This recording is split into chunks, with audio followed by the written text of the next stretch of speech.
presentation of Fox Sports. We are Fox Sports. We are San Diego.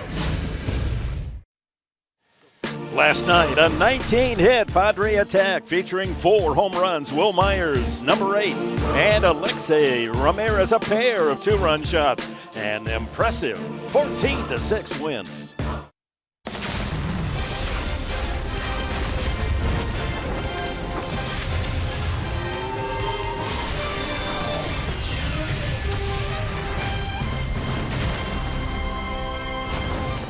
The home run ball, can it be contagious? Seattle leads the majors, but last night it was the Padres connecting 4 times in that 14-6 win. 2 of those 2-run homers by Alexei Ramirez, his second and third of the year.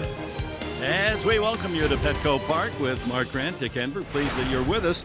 The Seattle Mariners, to show why they're fighting for first place in the American League West, they have played 8 series, they've won 7 and split the other. They have not lost a series all year. Yeah, and a lot of it has to do because of the good pitching. They've got a darn good bullpen, and they put the ball out of the ballpark. So if they can keep the ball in the ballpark today, the Padre pitching staff take their chances that way, try to beat the M's. How about Ramirez? He goes a couple of months with only 1 home run, gets 2 last night. Well, they come in bunches. Isn't that usually the way it works? So Alexei Ramirez on the road, he gets his first home run, and then here at home 2 last night. But when you look at the numbers, 2 home runs, he's driven in 5. That's a career high for a night for Alexei Ramirez. Last 8 hitting 367, 3 home runs. He's slugging 700 during those last 8 games. And what do you think about the matchup tonight, Well, Professor? Wade Miley there on the right, he's a quick worker, but against the Padres, they've taken quick action against him. He's 1-6. And he's given up 12 home runs this year. They're hitting .320 versus Miley the first time through the lineup. If he gets that feel for the slider down and into righties, he's nasty. And then Colin Ray, it's his 10th start. He is fresh. He's ready to go. And the big key, like I just said, with this Mariner power, keep the ball in the ballpark, take his chances that way. So the Cascade Kid, Colin Ray, is back, and he'll try to go for his 5th win. He's 4-2 at Petco Park in his career. The Padre defense, the infield defense, certainly much improved this year, due in a great part by the outstanding defense of Ramirez at shortstop. Michelle Margot will be back with Andy Green to talk about the Big D.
Nice charge, bare hand and throw.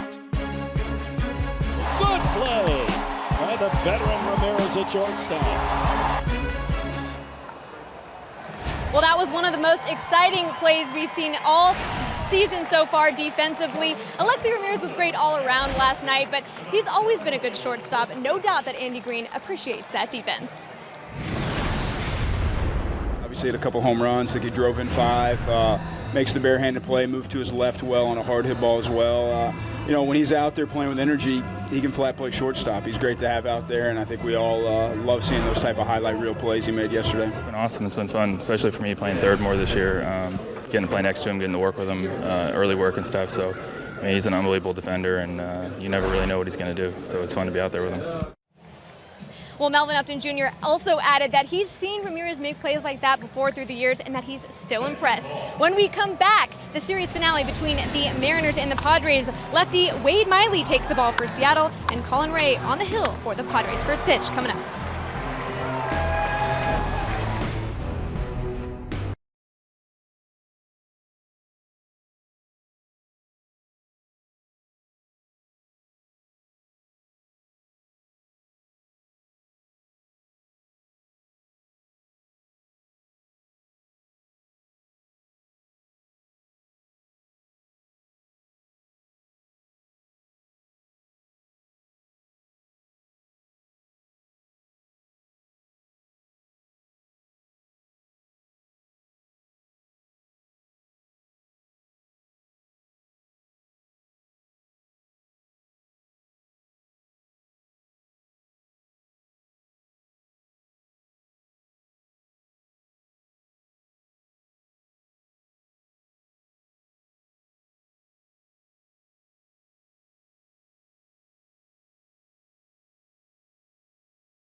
Going, and gone.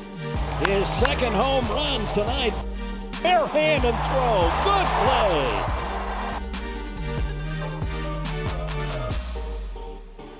play. And we're ready for the fourth and final game of this interleague series. Seattle won twice up north, 9-3 and 16-4. The Padres answered last night with a 19-hit attack and a 14-6 victory, trying to hand the Mariners their first series loss of the entire season. And here's the Seattle lineup, brought to you by Hyundai. Much like the one we saw up in Seattle, Aoki leading off, then former Padre Seth Smith, who hit a couple of home runs in that victory on Tuesday. Then Cano, who leads the American League in RBIs, second in home runs. Then Cruz, another slugger. Kyle Seager had 4 hits last night. Adam Lynn, the first baseman, can go deep. Chris Iannetta behind the plate, hitting 8th is Luis Sardinas, and Wade Miley, the pitcher. Against Colin Ray. Yeah, the Cascade Kid making his 10th start after a little stint down in the minor leagues. Here is the scouting report. Hey, he's back in the bigs. Enjoy it. Take advantage of it. And he is well rested. Let's see if that fastball can reach the mid-90s, maybe above 95 or 96. Just a refresher course. He's got the 2-seamer, the 4-seamer, the curveball, the cutter, and also a changeup from Colin Ray. And the Padre defense behind Ray, brought to you by your San Diego County Ford dealers. John Jay will patrol center field with Upton in left and Kemp in right. To the infield, where Alexei Ramirez shined last night. Solarte at third. Rosales again starts at second with Myers at first. That's Derek Norris behind the plate.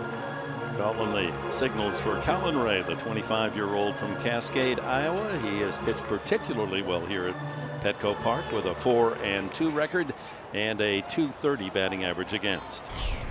Aoki leads it off for the Mariners. He's a tough guy to strike out, 7th toughest in the American League. We're ready to go. Ray gets his sign from Norris, and here's the opening pitch. Fastball in for a strike at 93. An earlier start than normal on a weeknight, a 6:10 start instead of 7:10. So there are some shadows, especially out on the right side of the infield. Weak swing there by Aoki. He got tied up. Another fastball. There are the shadows. Kemp finding a little place to hide in them out there in right field. Yeah. But the second baseman Rosales in bright sunshine. In the dirt, 1-2. Yeah, you look at the batter's eye and it's completely dark, so I think that's an advantage for the hitters. And when you look at the long shadows on Myers and Rosales, they're kind of like at 3 o'clock if you were looking at a clock there. So the good thing is it's not directly in their eyes, although Will Myers might with a throw over to first base. Yeah, from third base, he looks right into the sun. A ball, 2 strikes on Aoki. Inside. Oh, strike 3 called as Ramon De Jesus, a new umpire, punches out Aoki. He can't believe it. He went to the top rung of the ladder of the strike zone. It's a 2-seam, brings it back. And you know what? Credit Derek Norris. And Aoki's reaction is like, oh, really? Oh, come on. Is that what they say in Japanese? Hey, if he's going to get those strikes all night, right, go right back there. Seth Smith. I'm not going to make a comment. I'm staying away from that one. Here's Smith, who in the 3 games of this series has 5 hits and 9 at-bats, all extra bases, 2 homers and 3 doubles. Came off the bench and hit a double last night. And another high strike from Colin Ray. We've got the high strike tonight, folks, and judging by the Honda Fox tracks, that's pretty accurate. It's real accurate, and that is a legitimate strike. Smith hitting .275 on the season with a half-dozen home runs. Off speed, and that drops in. Nicely placed.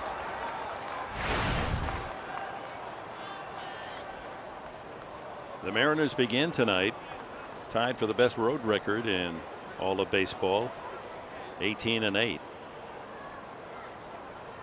And they're a half game behind Texas for the American League West lead. Ground ball into the shift. That's Rosales in shallow right field to throw him out. Smith out 4-3. 2 gone here in the opening inning, and Robinson Cano comes to the plate. Second baseman with 2,000 hits, 450 doubles, 200 home runs, and 1,000 RBIs. Not many can accomplish that collection of offense, but Cano has, along All-Star and Hall of Famer Roberto Alomar, Craig Biggio, another Hall of Famer, Jeff Kent, and Rogers Hornsby.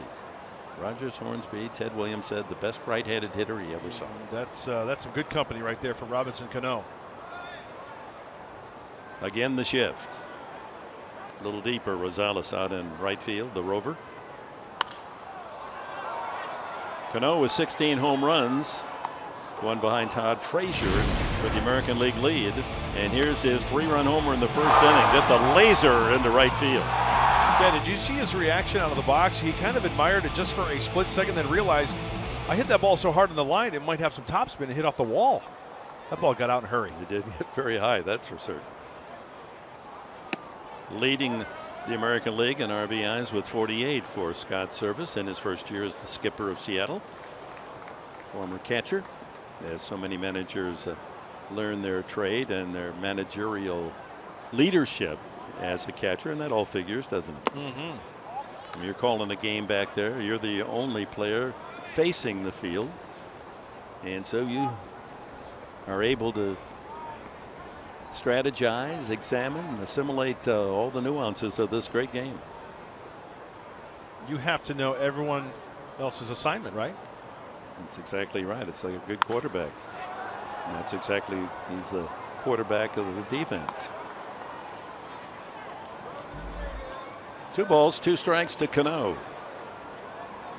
He's reached safely now in 30 consecutive games, having a solid season. His average up to 289.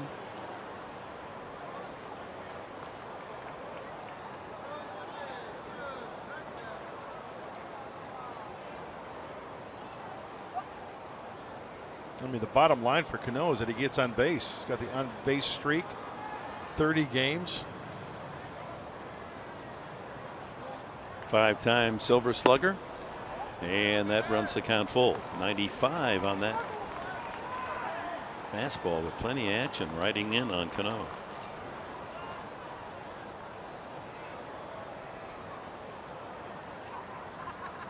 Working out of the center circle, Colin Ray. He's 25.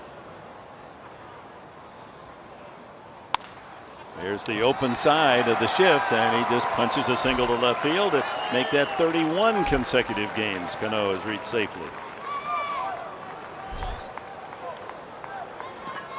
When a hitter can adjust his swing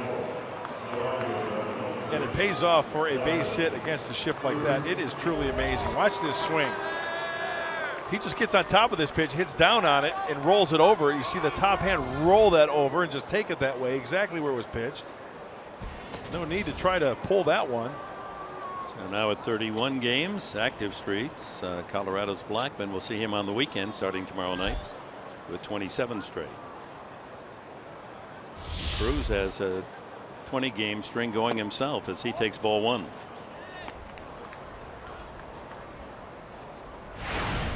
Now 35 years of age. Cruz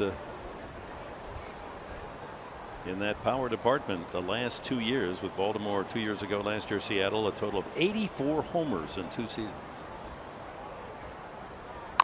High chopper to short. Ramirez backs up and bobbles the ball. Well, we were praising Ramirez on his outstanding defense. That was too easy. He had that ball going to second base, and because it was a high chopper and he backed off, he may have thought, you know what, maybe I'm not going to get to Rosales in time. And the second thought, I better fire across the diamond. 99 out of 100 times Alexei Ramirez makes that play, just trying to be a little bit too quick. See how he let it hit the glove, and then it wasn't even a transfer, because a lot of good infielders will do that. They'll play the carom off the glove right into the hand, not catch it and then go hand to ball. That was just a good old-fashioned boot there. He's done it hundreds and thousands of times. Just didn't go his way that time. So Kyle Seager, as hot as any batter in the American League, steps up. He had 4 knocks last night and takes a high strike. You don't see umpires give that high strike as often as we've seen already in this first inning from De Jesus. So you got Cano with 16 homers, followed by Cruz with 10 and Seager with 10.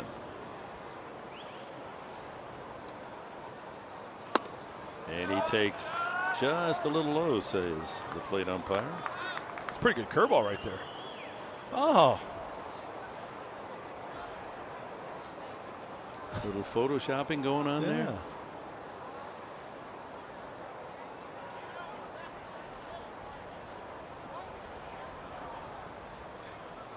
And there's the line drive, base hit. Seager delivers again. Running around third. Here comes a throw to the plate. They cut it off. They got the runner hung up, and they better hurry as finally Will Myers makes the toss over to Solarte for the out. But the Mariners strike in the first inning once again, as they did last night. It's 1-0 M's.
Dog Days of Summer as Fox Sports San Diego presents Padres Baseball, brought to you by Jerome's Furniture, where Jerry's price is the lowest price every day.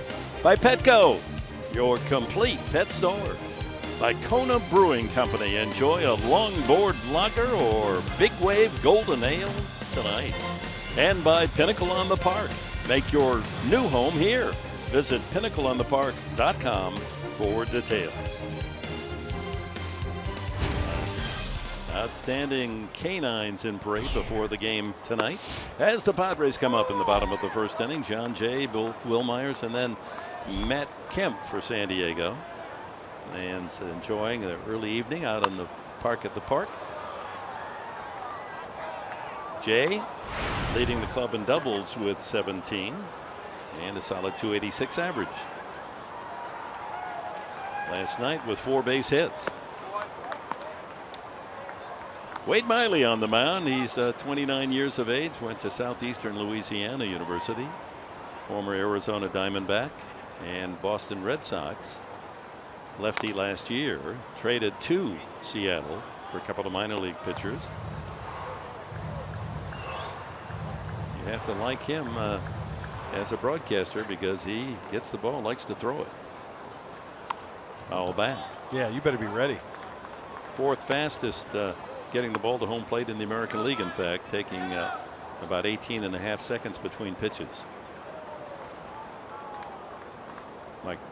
Mark Burley is the fastest workman in the American League. That ball hit well to right field, down the line and into the corner goes Cruz, and that ball is a ground rule double or foul. No, wait, they signal that ball foul. It is a double. Okay. Right the first time. Two-seamer in, and John Jay turns on it nicely. Thought this ball had a chance to get into the Petco porch. As the ball hits on the warning track, the first base umpire signaling safe, meaning still in play, and John Jay cruises into second base with a double. Into that splash of sunlight, and Jay continues to be an outstanding leadoff hitter for the Padres. So a chance to bring home that tying run early as the Padres performed last night, down 3-0 in the first, scored 6 times, bottom of the first, their biggest first inning of the season. Myers a part of that with a home run. Takes high on the breaking ball, although that could have been called a strike. You got to get to Miley early. You can get him on the ropes big time.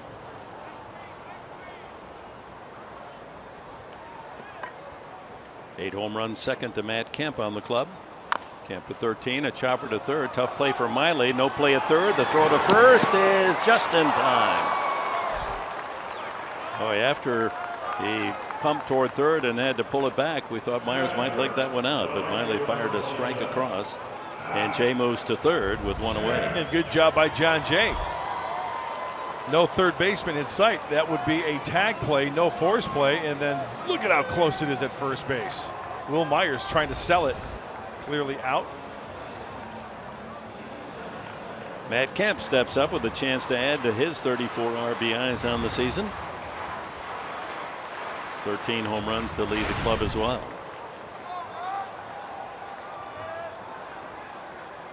Couple of hits last night. 2 singles and 5 at bats and an RBI.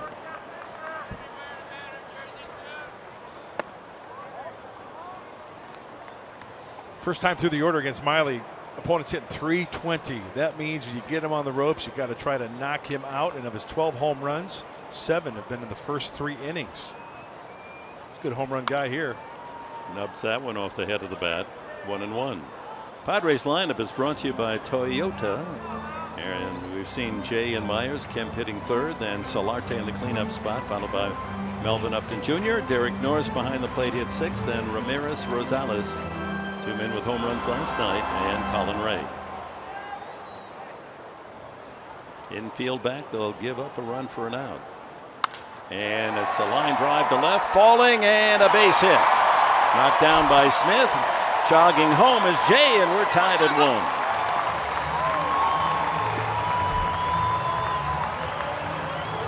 35th RBI of the year for Matt Kemp.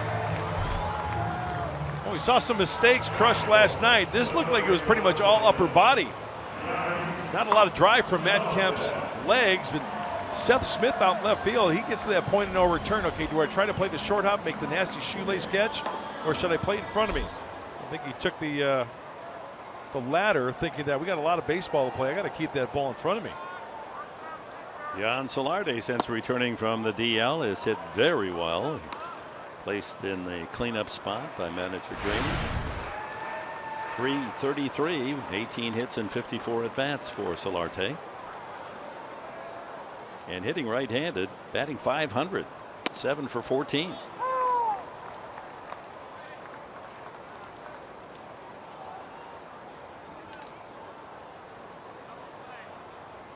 Melvin Upton waiting his turn.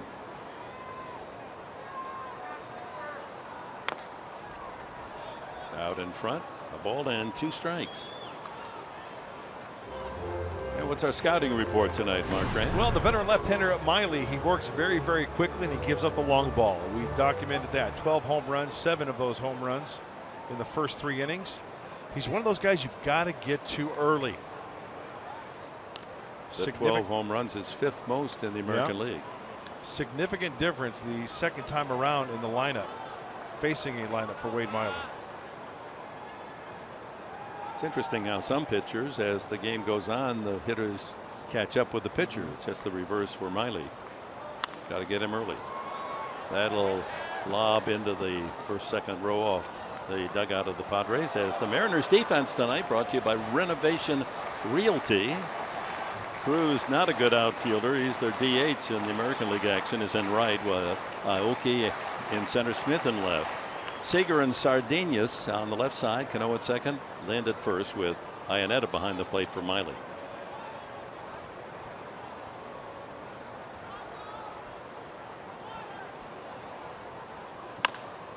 Swept foul. So 2 games up in Seattle, won by the Mariners. 2 games here at Petco. Padres trying to answer the challenge and hand this Seattle team their first series loss all year. You know, every manager talks about it at the start of spring training. We got to just win series. Well, that's exactly what the Mariners have done. 8 series so far. They've won 7 and split the other. And they're doing it on the road as well. 18-8 going in today's game. That's one heck of a road record.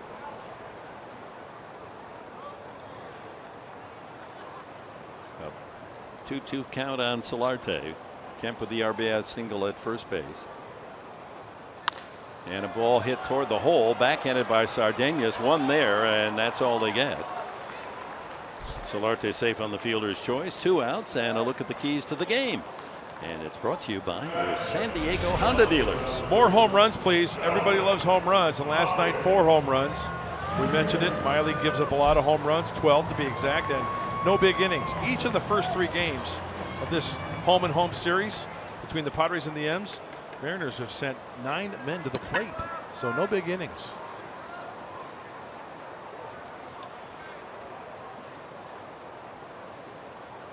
Oh, good move over there, and Solarte, only a step and a half off the bag, was lucky to bounce back in time. Yeah, Miley does have a good move. Yeah, and I'm kind of surprised that he used his best one really early. He had him going the other way. No doubt about that. You going to challenge this? Solarte, not an ambitious base runner, not a base stealer. So fortunately for the Padres, he hadn't wandered too far away. No challenge.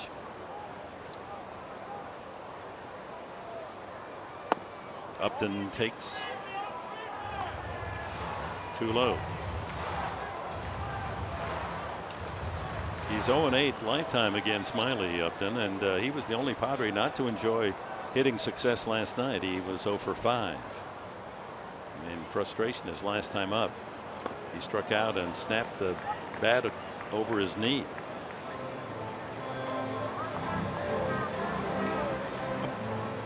So the theme, Dog Days of Summer. Yeah, that looks like an Australian Shepherd of some sort. I thought the dog days were in August. Yeah, we'll see those too.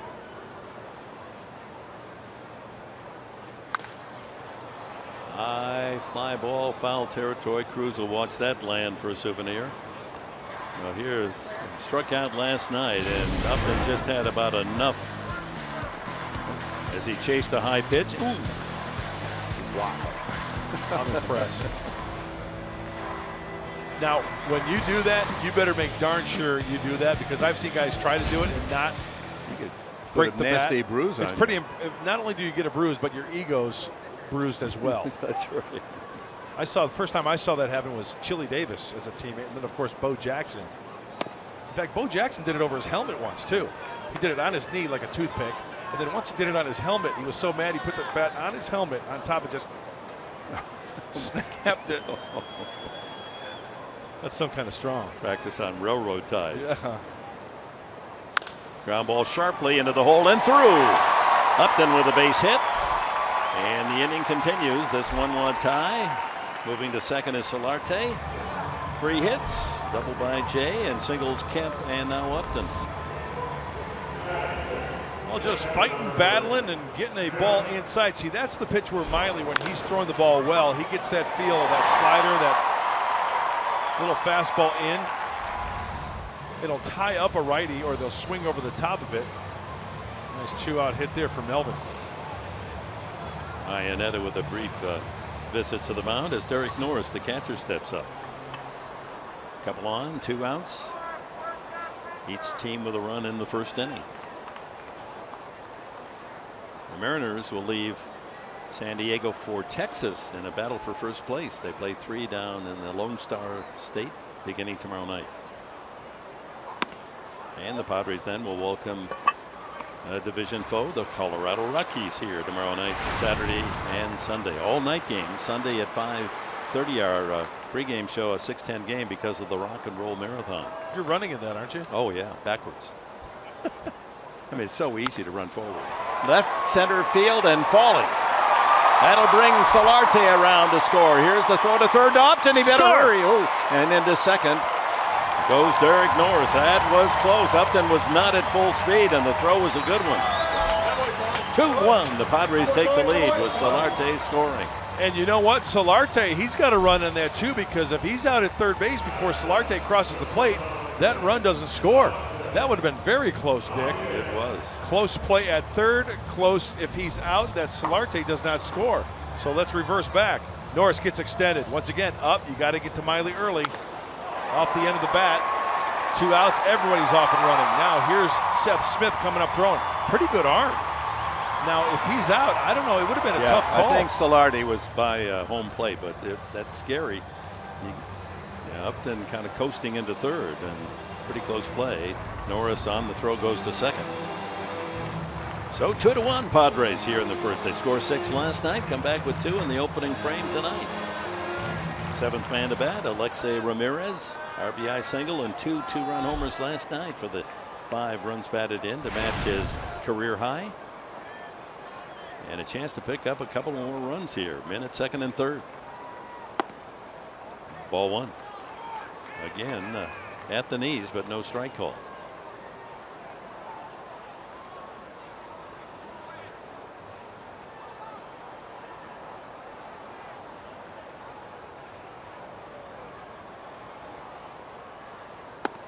That's in there. So the Padres, in their first 52 games, the most they scored in the first inning was 2. Then they get 6 last night, and they get 2 again tonight. This game, as soon as you think you got it figured out, you better ring up the doctor and say something's wrong. And you know, I think it would be fair to say, Dick, with this team, we've seen it so far, but consistently inconsistent. If you can just find a happy medium every now and then with the pitching, with the hitting, you know, you go spurts, you go games where you don't score any runs, then you have a plethora of runs. If you can just put them in escrow a little bit and work it out to where everything's in sync, it just hasn't been able to happen. Miley falls behind Ramirez 3-1. So Ramirez can look for something that he likes and try to pick up a couple more runs.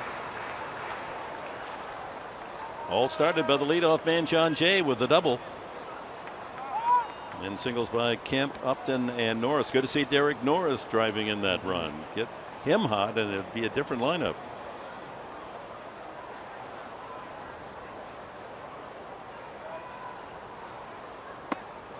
And ball 4, the bases are loaded. Adam Rosales with a long home run, a second tier shot last night. His third of the season. Padre over every pillow. A chance to explode into a big lead early. Boy, did he crush that one last night. There are home runs. Looks as if they might go, and then there are home runs off the bat. No doubters. You know what I liked about this? He nearly ran up the backside of Alexei Ramirez running third base. A late strike call, 0-1. We know that he likes to sprint around the bases. There's no home run trot in this man's legs.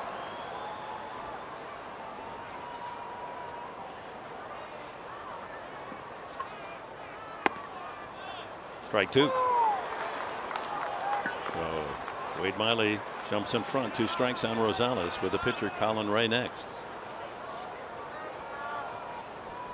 1-6 lifetime against San Diego, as you saw. In the dirt. Double by Jay. Myers grounded out. Kemp with an RBI single. Solardi safe on a fielder's choice. Then singles by Upton and Norris. Norris driving in the second run. The walk to Ramirez to load him up.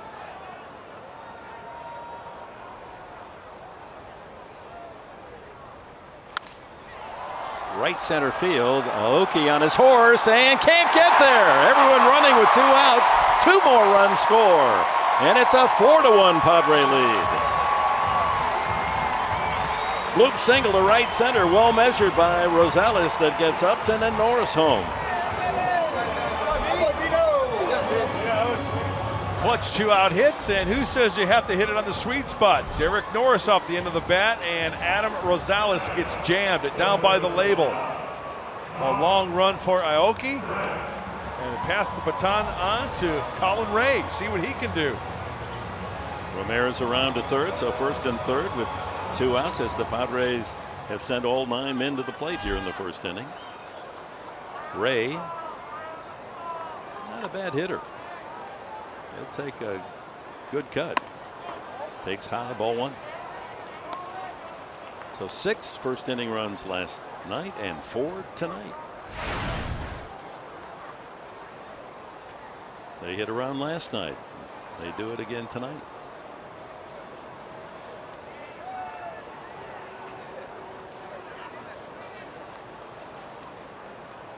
One RBI in his big league career. That came earlier this year. Sharply hit, but right to the shortstop, and the fielder's choice at second. And the Padres settle for 4. Another big first inning for San Diego. Kemp with an RBI. Norris with a run driven in, and Rosales with a pair of RBIs. It's 4-1.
wasn't a demotion in that sense of the word. It was like controlling his innings, making sure we took care of him. Now, we've said it all year with him, kind of the reoccurring theme is like pitching to both sides of the plate aggressively. When he does that and he doesn't nibble early in the count, he tends to have a lot of success. When he's pitching like off the edge to the corners early, he's forced onto the middle of the plate and then usually runs into a little bit of a struggle. So kind of the main thing for him is attack the plate early, expand late. Well, that was manager Andy Green before the game on Colin Ray. He said there's no specific number, but they are monitoring his innings, especially because he went 140 innings last season, a career high, and they do not anticipate him going that much higher this season. Guys. All right, thank you, Michelle. Ray now can lean on a 4-1 lead as we go to the second inning, and Adam Lind, followed by Iannetta and Sardinas for the M's here in the second. And that just makes so much sense what manager Andy Green was saying. Be aggressive early. Be the aggressor. Put them on the defensive. Back up the middle, deflected to the second baseman. Actually, that's Solarte over there to make the play as he moves from third over to the second baseman spot. So that's one of those where I put 4-3 in order to remember where the ball was hit, but actually fielded by the third baseman. One away. Iannetta, the catcher, the veteran, last night with a base hit his last time up. Also a walk in the game, went 1 for 4. Actually had a double and knocked in a run in the 9th inning.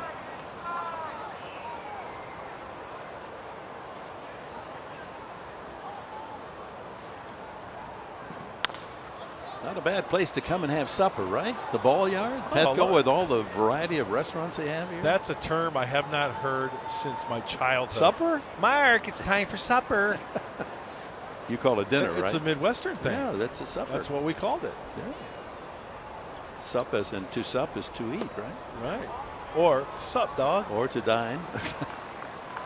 Wait, oh, you tied that in with the dog. That's really, yeah, see, that was dog like, days. Nice boy. Keep it up. Sit, sit. This guy's stay, enjoying stay. What, pulled pork or something like that? Yeah, come to the Ball Yard, have some dinner. It's fun. Have some supper. Yeah. You go to the ice box, get something to drink, a nice cold milk. We had powdered milk as a kid. Can you believe that? Oh, yeah, carnation. My mom and dad, milk, we were so poor, we couldn't even pay attention. Yeah, we went through a spurt there where my mom bought powdered milk. Did you eat Spam? Spam, we had Spam in the house, sure. Yeah, we did too during the war. That was about the only meat you could get. You're too young to remember. They had rationing stamps. You had certain stamps just to go buy food. Yeah. High fly ball skied into left center. Plenty of time for Jay. And he tucks it away for the second out. Time now for the tools of the trade, Mark. Brought to you by Ram Trucks. And it seems like last night was the Alexei Ramirez show, the home runs and the defense. But how about this one play? The veteran shortstop. Okay, left-handed hitter Aoki's got to hurry. Bare hand, no glove needed. Almost like the Phil Collins album, No Jacket Required, No Glove Required by Alexei Ramirez. Nice. Try it at home. Yeah. That is really a difficult play. I mean, third basemen work on that constantly, charging the low swinging bunt or a sacrifice, but a shortstop, don't see that too often. Here's Sardinas, the young shortstop, hitting .204. A couple of hits last night in 5 at bats. 23 years of age, Venezuela. They play him straight up. D right, 2. He thought it was inside. All-Star game patch on all the Padre uniforms to remind fans of the Classic in July right here, Petco Park. It's going to be electric. Strike 3 call. 3-pitch strikeout for Colin Ray, his second of the game.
History brought to you by Geico. 49,000 plus fans at the Oakland Alameda County Stadium for the 1987 All-Star Game. Treated to some bonus baseball. The Expos' Tim Raines secured his MVP status with a game-winning 2-run triple off Jay Howell in the 13th inning.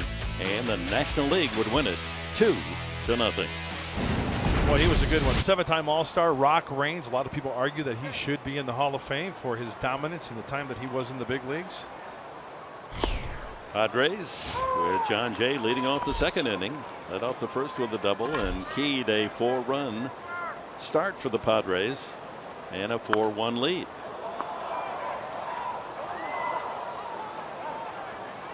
Four hits last night in 6 at-bats.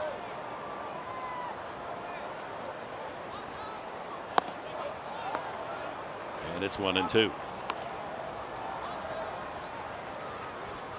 Miley with Boston last year had a 11-11 record. Last foul. The 11 wins, most by any Red Sox pitcher.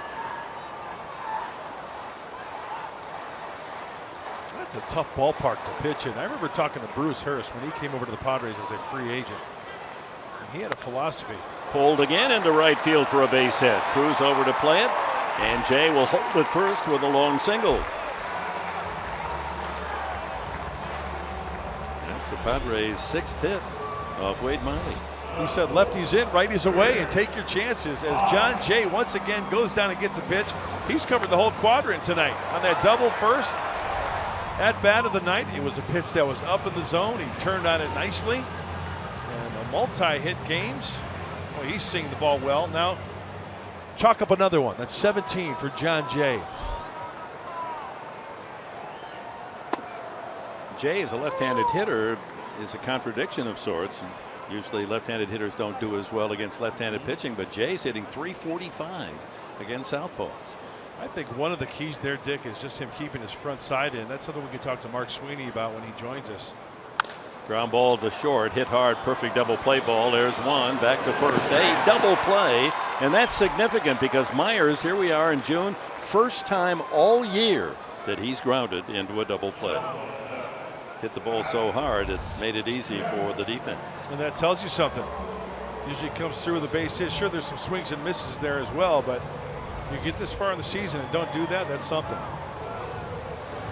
So Matt Kemp with 2 away, bases empty now.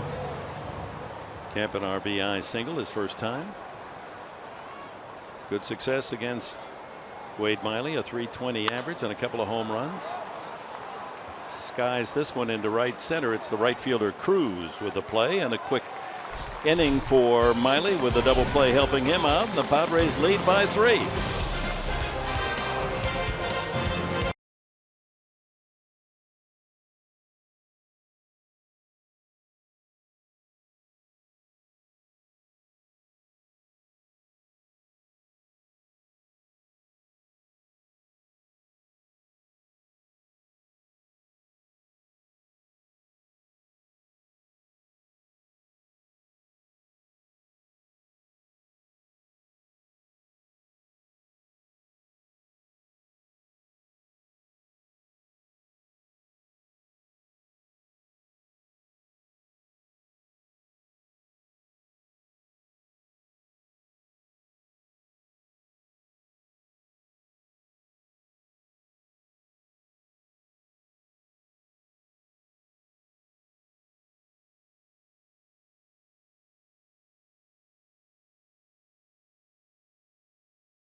history, especially for the Yankees. It was on this day in 1941 that the Iron Horse, Lou Gehrig, died of ALS. The Columbia Star, Roar Lions Roar.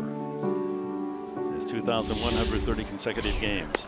And at the time, we knew so little about the disease, it didn't have a name. So they called it Lou Gehrig's disease. I don't think there's ever been a disease named after an athlete.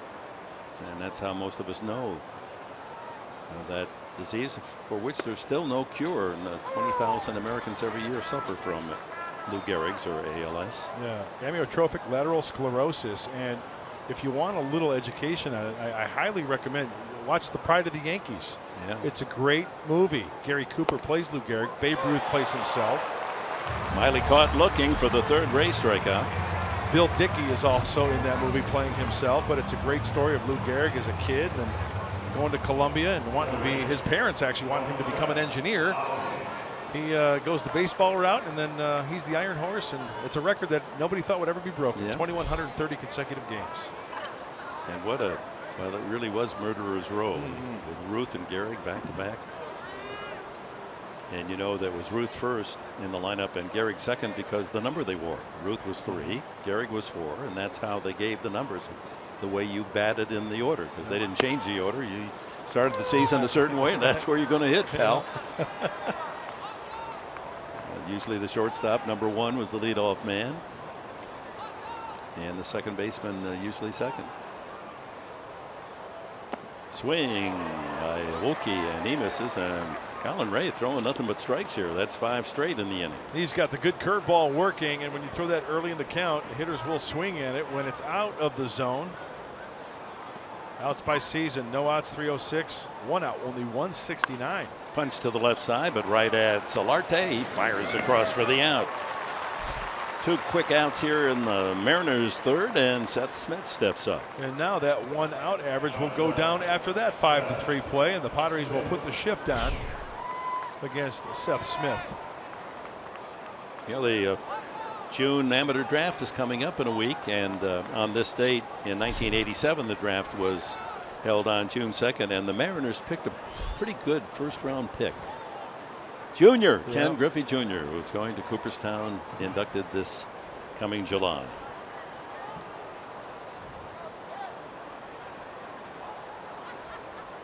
And you'll be there for that one. I'm going back, yes. Without the demands of a speech, and I enjoyed all of that, but the little nerves involved, probably as nervous as I've been in 40 years. And of course, you got all your family and friends and everybody, you know, there to support you, and you want to make sure everyone's being taken care of. Now I can go back and relax. I'm going to hang with the guy, the Hall of Famers, listen to the conversation, and just rub shoulders with baseball greatness. I can picture you. You're going to be in one of those big Adirondack chairs at the hotel on the porch there. The Otesaga Hotel, one of the most beautiful hotels in the country. With a social sparkler, maybe? I might be tempted. Or go down to the tavern where Wade Boggs and George Brett hold the court. Oh, if I could be a fly on the wall during that conversation. Well, yeah, you want to keep your distance, so if you're a fly on that wall. No, that's going to be in Fox Sports San Diego, and the Padres kind enough to let me go back and enjoy the experience again. Inside. And also, Dick, speaking of the draft, why don't you tell everybody what you're going to be doing for the draft for the Padres? Oh, yeah, isn't that nice? The Padres are sending me back to New York for the draft next week, and I'll be able to announce they got 3 first-round picks. Right. They'll say, now let's go for the Padres picks, and who's this mook coming up there? Who's this bloke? I'll be able to say, the Padres pick Bernie Mazzola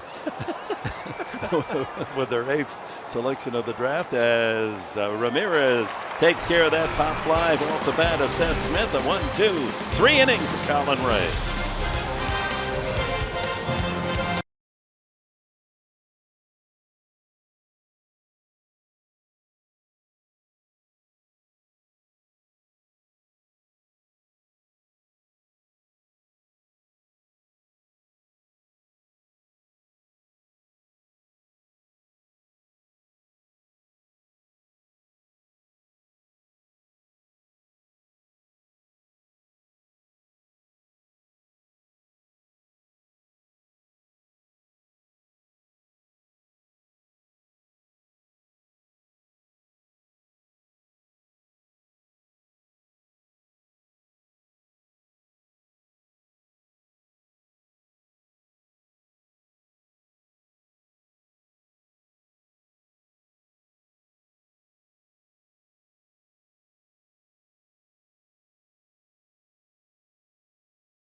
Atlanta, Madison Bumgarner went to work.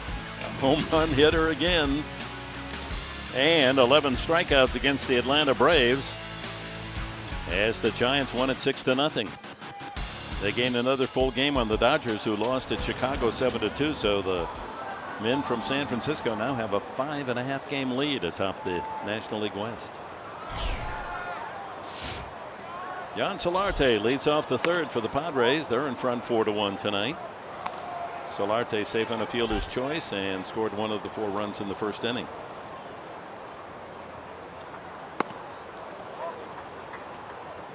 Two and 0.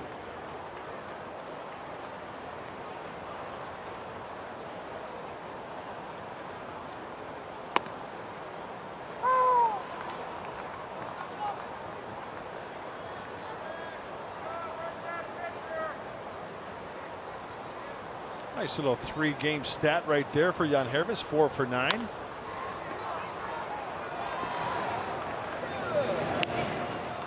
And one away. Well, Wade Miley, we saw him as a Diamondback. Last year, as Dick mentioned, was a Boston Red Sox. And we talk about pitch usage. And this is very interesting. Back in 2012, look at how heavy he was on the fastball, 72% of the time. And then it's starting to decline each and every year after that. What that tells me, he's using the changeup and curveball much more because he really doesn't have a lot of faith in that fastball. The velocity has a tendency to trickle down a little bit. You got to try to create some movement some way, shape, or form. So Solarte just off the DL, and he came back a little gimpy to the dugout. They're checking on him. Andy Green there asking him if he's okay. He's limping a bit. Melvin Upton, the hitter, swing and a miss, 2-1. Upton with a single through the hole on the left side the first time. Shift on.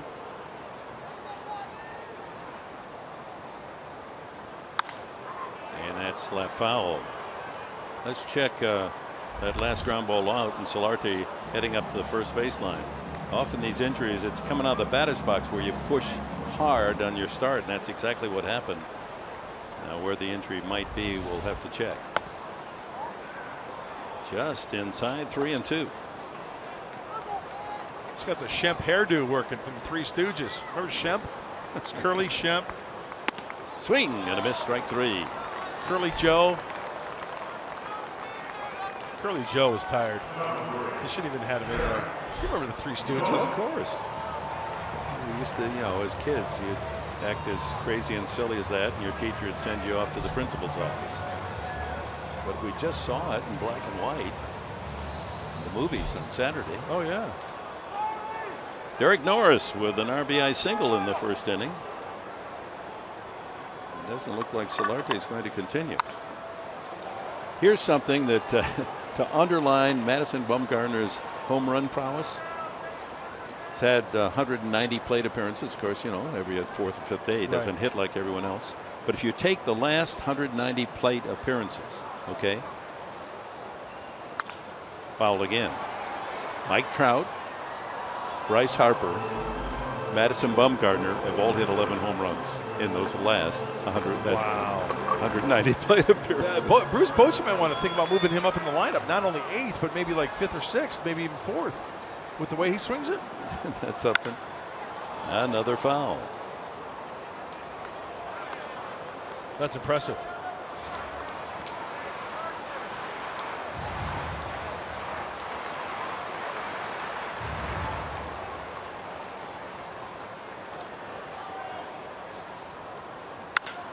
Ripped toward the hole and under the glove of Sardinhas, and Derek Norris is 2 for 2. That's a good coming out sign for the Padre catcher. Derek Norris, one of those guys who just keeps battling. He could be 0 for his last 20. He could be 15 for his last 20, but he goes around the same pace, even keel, takes each at bat and forgets about it. Hopefully he comes around to score, but that's a nice piece of hitting there. Padres now with 7 hits. All singles except for John Jay's double that led off the first inning. Ramirez walked the first time.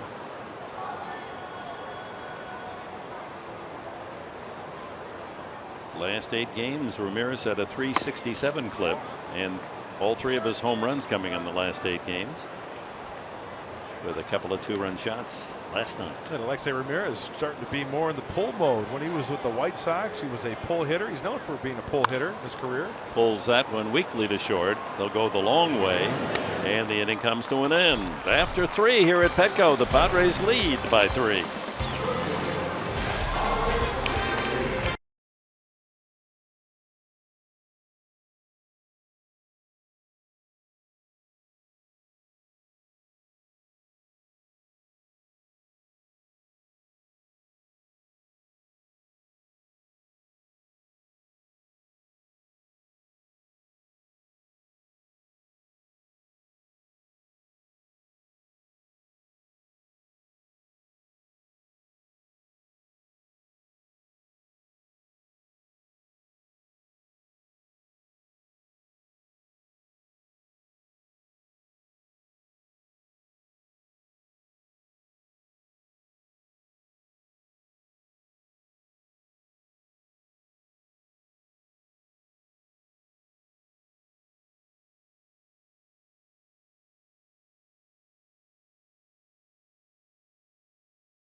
Lines, but there's nothing wrong with the Canines either, Michelle. Yeah, thank you, Dick. We are here with Sophie and Danielle. Gorgeous Labrador Retriever. She's got a little Padres hat on. We can try and get her to turn around. She's got a pink tutu on. Huge Padres fans. Danielle, why did you guys come out here today? I got an email about the dog days of summer, and I love baseball, so I wanted to bring my dog. How did you get her in there? This is her Halloween costume, and we bought a shirt for her and a hat. She is absolutely adorable. Did she give you any trouble? She's been wearing this all day. I saw her earlier. She's been okay. She's been walking around smelling, but she's okay, yeah. Well, guys, don't be surprised if I come back to the office with her tomorrow. But, Mark, I'll make sure I bring back the pink tutu for you. Yeah, that'd work Mark perfectly, Sweeney. yeah. And Mark Sweeney joins us. Now they're going to be fighting over who's going to hug whom and who's going to wear the tutu. Speaking of a tutu, when we had dress up for rookie initiation, one of the relievers, TJ Matthews, had to wear a tutu back. So when I hear tutu and I see one of those, I think of TJ Matthews. The rookie hazing is one of the best things It is. ever. It's really a lot of fun. What did you have to wear? I actually had a long skirt, but I had an uncomfortably tight shirt on that said like Sal on the Sal on over the pocket, but the buttons I couldn't really even button it up very well. High deep drive into right field. Kemp running out of room in that Petco corner and makes the catch. Oh, he was running into that foul pole. It was coming up to greet him, and Kemp takes it on and makes a good running play. That's just great concentration because there's 3 angles from the foul pole. Out, back, and then out to left center field. Matt Kemp very familiar with it, and at the last second, Mark Sweeney, you know this as anyone, you don't reach, you don't extend until that last second because you don't want to hinder your running getting to the baseball. And you also know you're going to make contact with something in that corner. And nice concentration, as you said, Mark, by Matt Kemp. Well, that big yellow foul pole does not give ground. So Cano denied extra bases, and here's Nelson Cruz, safe on the error by Ramirez the first time. Colin Ray pitching effectively here, coming up from El Paso. Another deep drive to right center. Will the ballpark hold this one? No, it will not. A home run for Cruz, his 11th of the year. Ball jumping off Cruz's bat. And it's a 4-2 ball game when Cruz hits home plate. The Mariner fans here tonight. The Mariners lead the major leagues in home runs. That's the 79th this season. 1-0 fastball, mid-thigh high, and Nelson Cruz, he's taking it to the street right there. That's one of the farthest balls to right center by a right-handed hitter. Wow. Since that new deck was placed in. That's going to be near the 450 range. We'll wait on the estimate. They usually give the distance. We've got a device where it's not perfect, but it gives you a pretty close call on how far the ball goes. Close to 450. We're hitting the announcement now, and they say 445. That's a major league pop. Yeah, you know, as soon as that ball was hit and it was towards that gap, I immediately looked at John Jay and Matt Kemp. They both pulled up. I mean, it wasn't not even a chance to go back and even try. You know what I'm saying? Yeah. They took 2 or 3 steps, realizing how much that ball was crushed, and they just kind of pulled up. I tell you what, on that point, as an outfielder, you don't want to disrespect your pitcher as well. So you want to go out there and run, but obviously they saw the carry on that baseball. Seager slices that one into foul territory. You watch the outfielders' reaction here. John Jay and then Matt Kemp, then pulling up, putting their head down. And I like the courtesy run by Matt Kemp, because that's a long home run, and you don't want to disrespect that pitcher on the mound. So the solo shot cuts the Padre lead to 4-2. And here's Seager, singled in a run in the first inning, and is now 8 for 11 against Padre pitching in the 4-game series. And he hits this one well to left center, but time for Jay to settle under it for the second out. Since 2009, the most home runs in that period of time. Pujols 1 ahead of Bautista, and Miggy Cabrera 7 back, and there's Cruz in the 4th slot ahead of David Ortiz. Well, he also increases his interleague lead on home runs as well. Feasts on the interleague play. So with 2 away bases empty to Adam Lind, and he takes strike 1. Here's exactly what I was talking about in our pregame regarding home runs for both teams, especially the Padres. The solo shot, look, Colin Ray is still up by 2 runs. It wasn't like that was a deal breaker, tying it or maybe giving up the lead. Well, what is that mentality? When you give up a home run like that, the mentality is what? Can't lose your aggressiveness. You can't be tentative. And it's like Andy Green was talking, Mark. Rather than nibbling early, he's got to be the aggressor and get ahead early. And then he can expand the strike zone with the off-speed. Well, that's when he's been at his best. We've seen an aggressive Colin Ray, but also at times gets tentative. And when he's aggressive, it's that downward plane that gives the hitters problems. That outstanding pitching frame of Ray, 6'5" and 225. Ahead of Lynn, 1 and 2. Grounded sharply, but the shift was perfect. That's Solarte playing over on the right side to throw out Lind. No further damage. The home run by Cruz makes it 4-2 Padres.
I like baseball as it is. I'm a fan of the way National League Baseball is played. I don't mind a reprieve from it from occasion, playing an American League game or two, but love the National League game. Just there's history to it. I love the chess match of understanding what a guy's going to do at the bottom of his order, when our pitchers should be hit for and when they shouldn't be. There's another layer to the game, and I like that. I like that extra layer.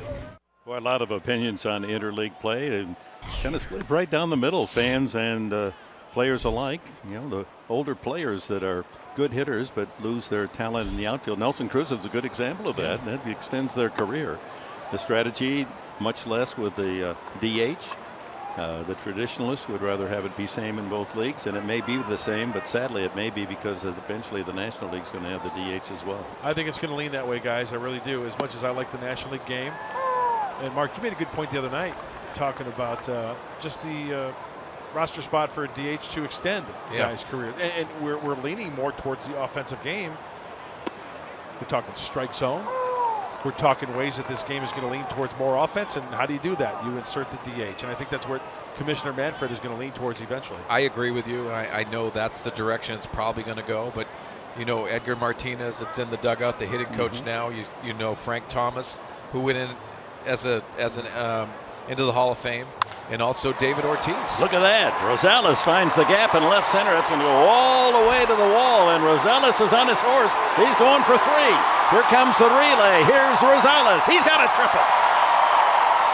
Leading off the fourth, the ever-hustling Adam Rosales with a three-bagger.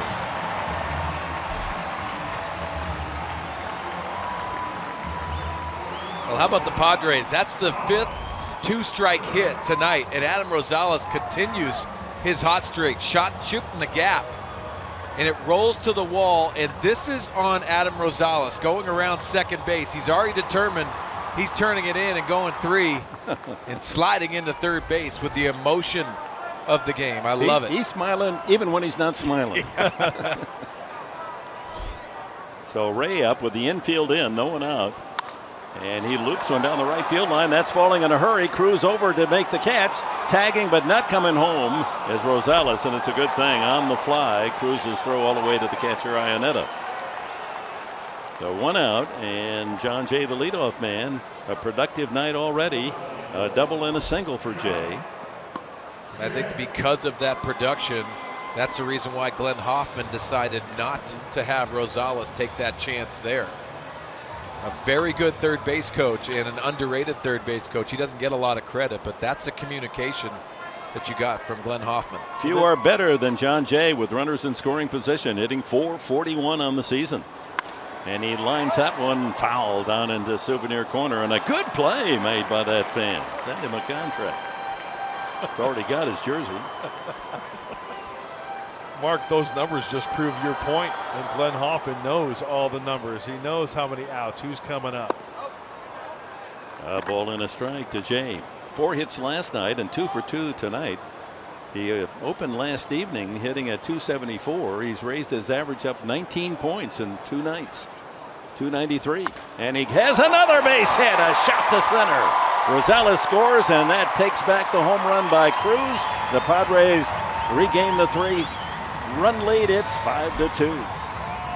3 for 3 for John Jay. After that solo shot from Nelson Cruz, it's crucial, I think, for any ball club to get that run back some way, shape, or form. Hockey suit, return to sender, address unknown. And they do get that run back. That's what's awesome about that. So with one away, Jay at first base. And here's Will Myers. He's tapped out in front of the plate, thrown out by Miley, and grounded into a double play, 6-4-3 the last time.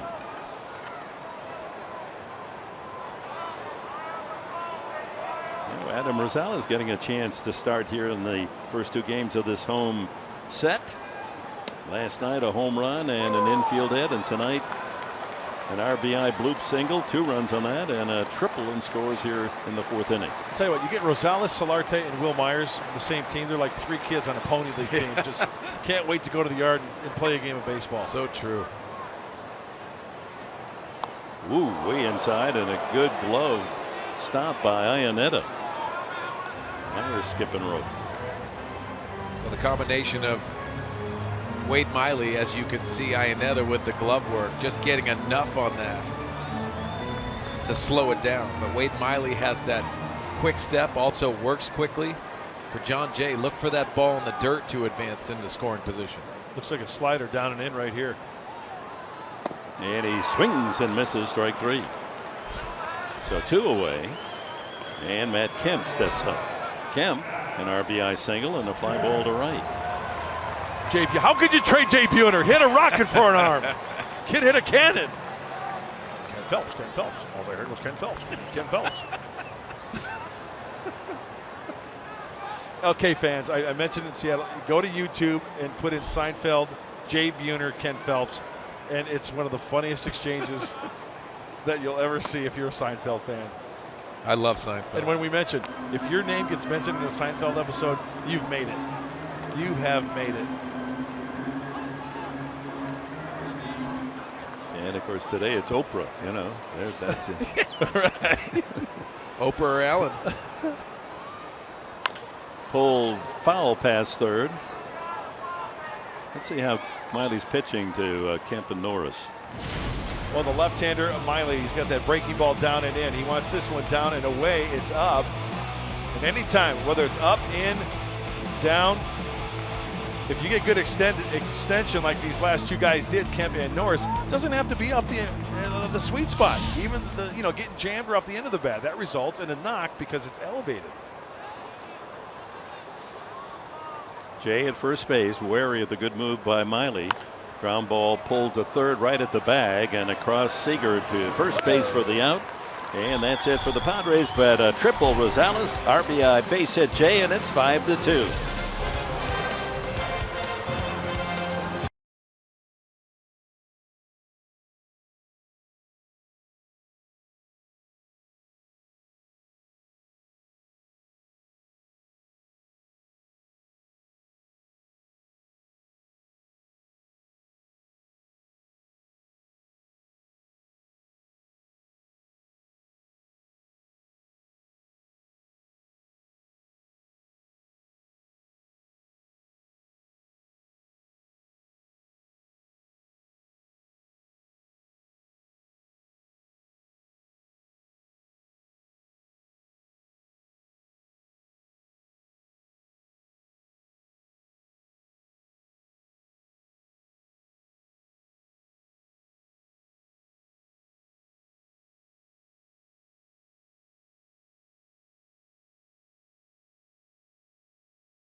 For our Harris game summary in the first inning with the score 1-0 Seattle.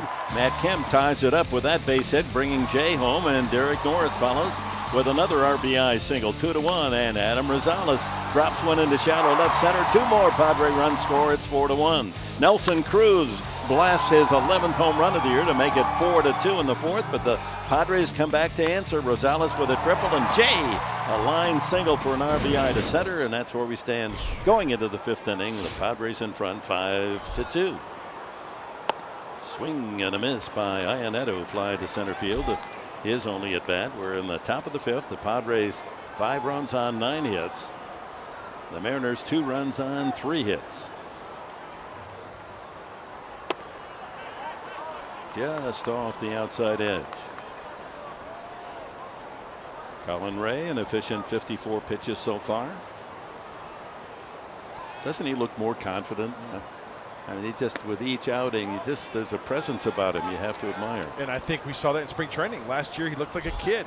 And we mentioned this earlier, 22 pounds added. He looks like a man now. A few more ticks on the velocity. He does look much more confident out there. Confidence goes such a long way, and Ground ball to short, routine for Ramirez, one away. You think about what it does in the game of baseball, and it takes you to that next level. And for Colin Ray, knowing that he went into a spring training, even with the body of work he had last year, he was much more confident. He knew his stuff had to play, and he knew he had a bona fide opportunity to stay in that rotation. He grabbed that opportunity. Here's a left-handed hitter, Sardinas, who struck out, took a third strike the last time. So you look at the numbers for Ray this year. He's had more success against left-handed batters than right-handed hitters. Lefty's hitting only .211, righty's .276. And tonight, Cruz's home run, of course, he hits from the right side.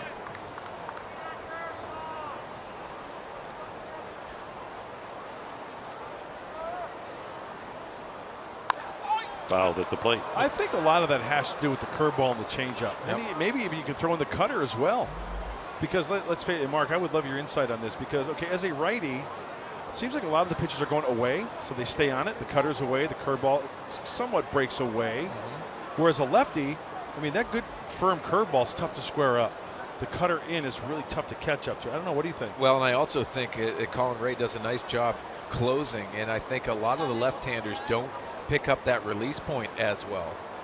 And you wonder if that is one of the determining factors. But to your point, Mark, I think he has more weapons against left-handers because of the directions he can go east or west with any of those pitches and get the left-handers to really struggle. The numbers indicate it right there. Obviously, the 3 home runs, more home runs to lefties, but that's a really good split when you're a right-hander and you face a lot of left-handed hitters. Well, Sardinas with that foul tip off his puppies the last time. He's in, into the mood. It's dog days of summer tonight. Huh? I like where you're going, Professor. He's in the spirit of the evening. Love that.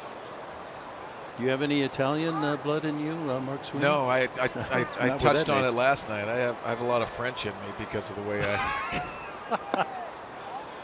I liked your French last night. Thank you very much. I've been working on it. I was really admiring it. Bonjour. Parlez-vous français? Did you learn up in Montreal all those years? Yes, I love Montreal. Oui, oui. Je t'aime. Ooh, that's nice. No wonder you didn't like my bonjour. Chap to the mound. Pretty tough play for Ray. Has to throw it to the back and makes the play over the left shoulder of Sardinas for the second out. So 2 out here in the 5th, and Wade Miley, the pitcher, comes up.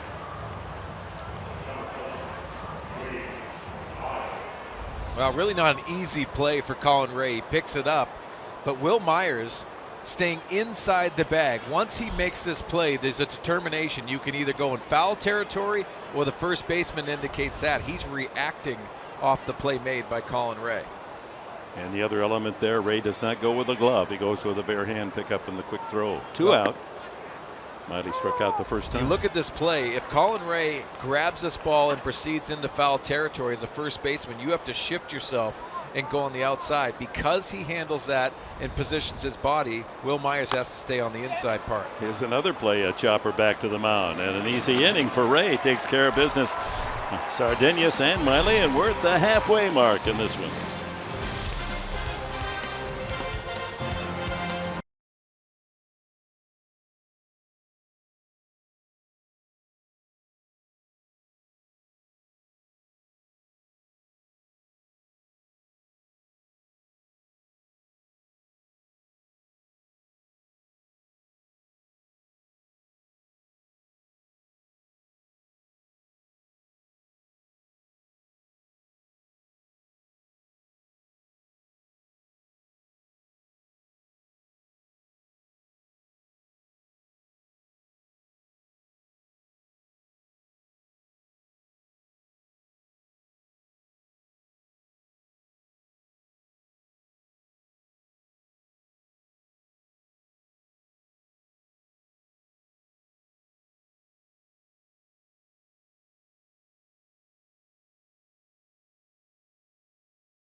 Brought to you by Sequan Casino.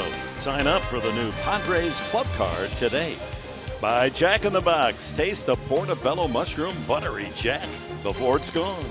And by Mercury Insurance. We're on a mission to save you money. Log on to mercuryinsurance.com today.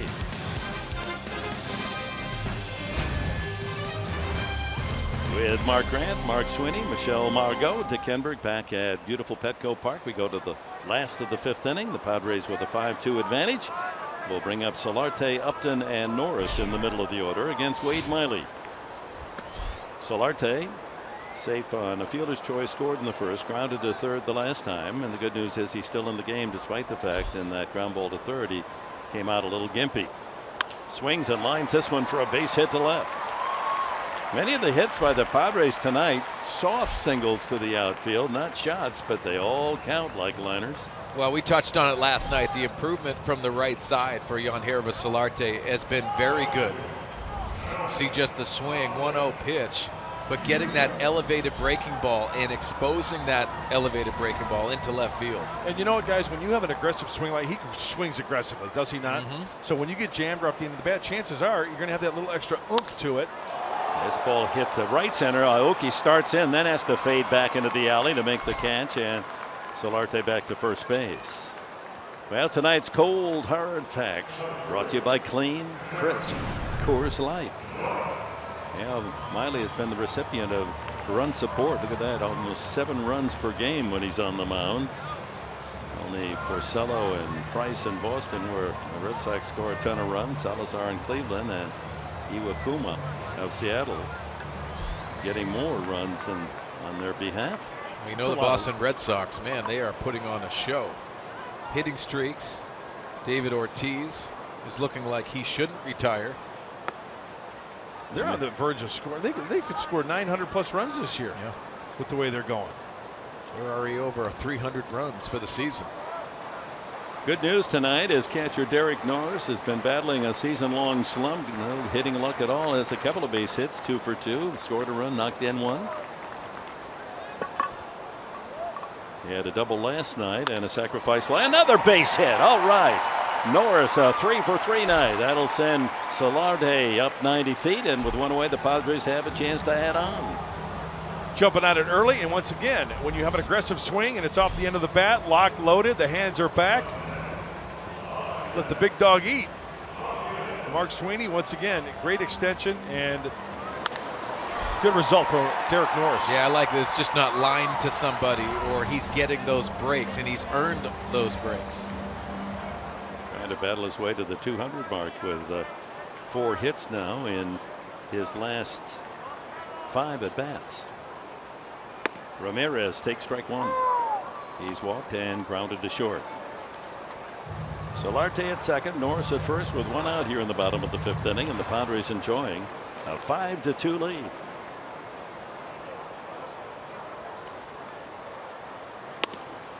Another strike at 92. Well placed.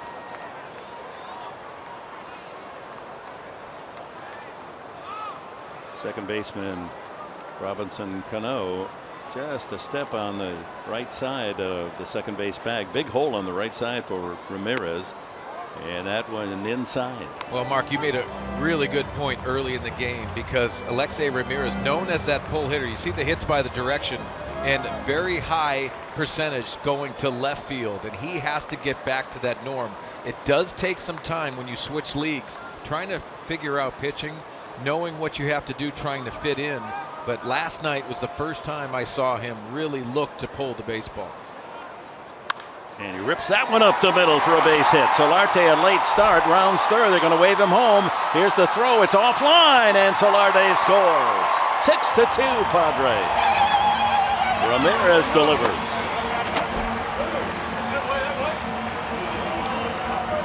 Well, how many times this year, collectively, a lot of Padres have hit the sharp ground ball, but right at somebody? Well, the law of averages tell you that you keep swinging, you keep battling, they will find the holes, and that's a hanging slider or slash cutter. They had him on the pull side, Mark, and you know what? You see the shortstop, Sardinas, He was playing the pull a little bit, and Alexei hits the grounder to the center fielder nicely. Well, these Padre hitters continue to work counts, and 2-strike hitting tonight. That's number 6 on the night.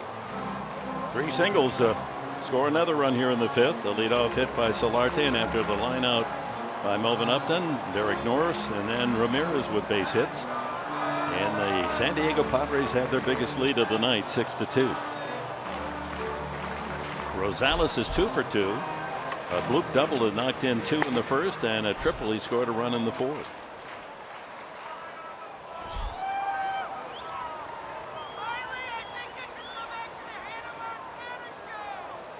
Mike Montgomery, a left-hander, warming up in the Seattle bullpen.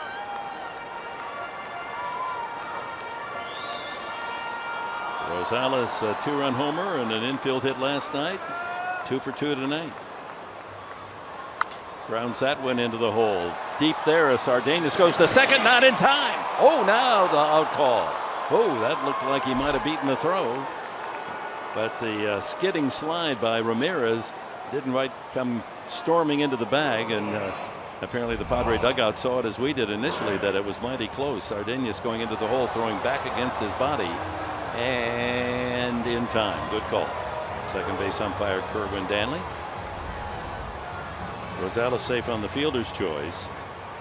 6-4 on the putout of Ramirez. So first and third with Ray the hitter. He is grounded out and flied out, so he's made contact both times.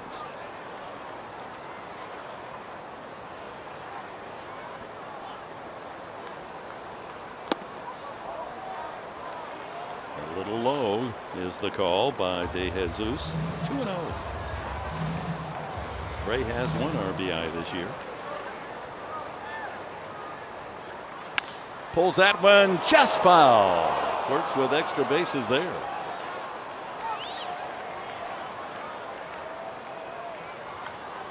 Well, tomorrow night the Rockies come in. They should take another look. How close was this? Oh. Norris there at third base had to do a little limbo move to get out of the way. Inside, 3-1. For the balk? And they're calling a balk on Miley. What was that, a quick pitch? In comes Norris to score. A bonus run for the Padres. And that jumps the lead to 7-2. Here comes Scott Service, and Miley is really upset with first base umpire Mark Ripperger. Joe West, the crew chief, going to hustle over, make sure nothing more serious than that comes to play. You know what? It's almost like he double set, maybe. Yeah, huh? I agree.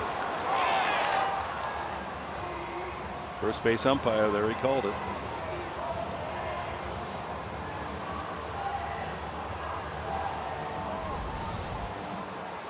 Not only scores the run Norris from third, but that pushes Rosales into scoring position. And the count's 3-1.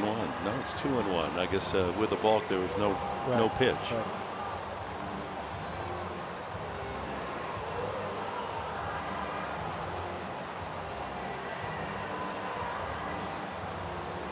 For a pitcher, and perhaps you can follow on that, Mark Grant, a balk probably stings as much as anything that can happen to a baseball pitcher. Absolutely. And you know, after looking at that one and reviewing it, it almost looked like he came to a double set. Yeah. He came with his hands together. You know, he gets the sign with his ball in the hand, and then he goes to the glove. Well, it looks like he double set. So here, and he stops this time. See, before that on the balk, he came to a discernible stop. Yeah. And then he came up. Here it is. Watch. To get the sign. Hard from this angle. And then he sets at the belt, and then he goes up, it looks like.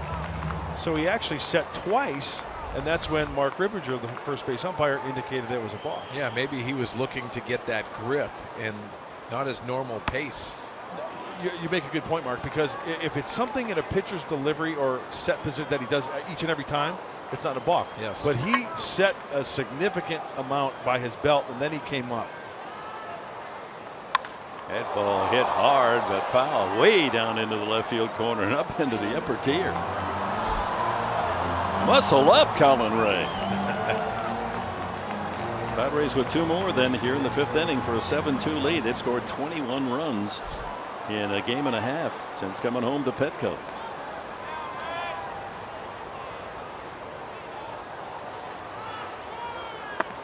And it's a bit low, and that'll move Ray to first. And the inning continues. And that might be all for Miley. 94th pitch of the night, and Service is going to make a pitching change. So with 2 outs and 2 runs in here in the 5th inning, Padres have jumped in front 7-2 against Seattle. Breaking the action, the left-hander Montgomery called from the Seattle bullpen.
Late hour on this Thursday night.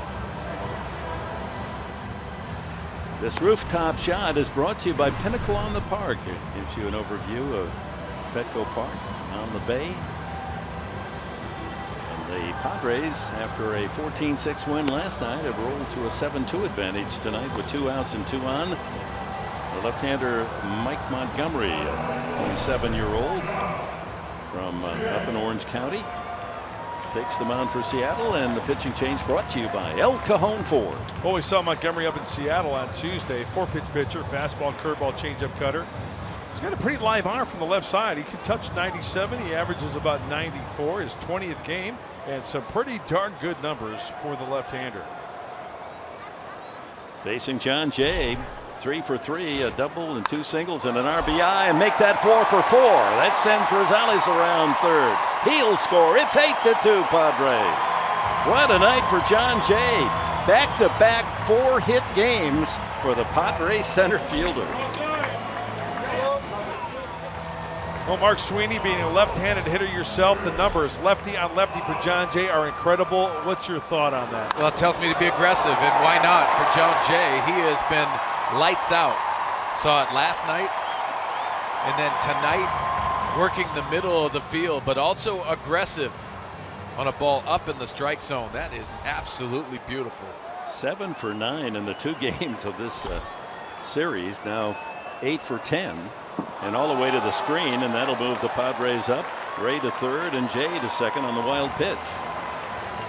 So John Jay has gained 26 points in his batting average in 2 games and is hitting .300.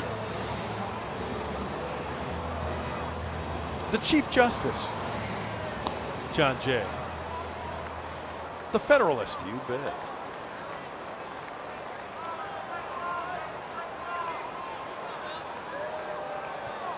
Will Myers 0 for 3 tonight. And he bounces one up the middle and into center field. That's going to score 2 more. Oh, the hit parade continues, and the Padres now lead it 9-2. 10-2 with a second man coming home, John Jay. 14 runs last night, 10 tonight. I'll be quite honest with y'all. I'm just glad that these Padre hitters are hitting the ball and finding a hole. I mean, so many times this year, they're right at somebody. They square one up. Well, so many times we talk about the defensive shifts, and we have seen these last 2 nights, the shift has not looked very good. And you wonder that. We always hear how good the shifts are. Well, offensively, it opens up a lot of holes as well. So the Padres in the first inning, all 9 men came to the plate, 4 runs on 5 hits. All 9 have come to the plate here in the 5th inning, and it's Kemp lining one to center. Pulling up at second, and now going on to third as Aoki bobbled the ball, and Myers is in there safely. Kemp with his second hit.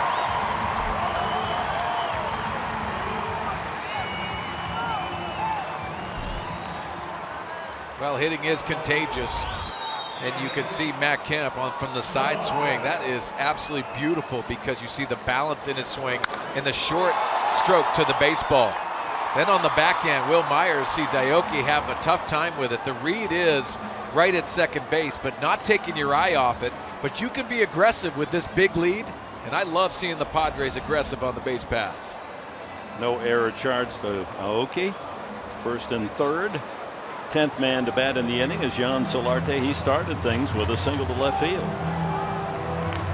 You know, when I looked at that play, I think that's got to be an error because Myers pulled up and then he saw daylight, then he was off again and running to third base. Solarte 1 for 3 and a couple of runs scored. Padres had 19 hits last night to match their season high. They've collected 15 tonight. Wild wave, Solarte 0-2. So in the 2 games, and we've got some innings left to go, the Padres have scored 24 runs and 34 hits. Different story since coming back to Petco.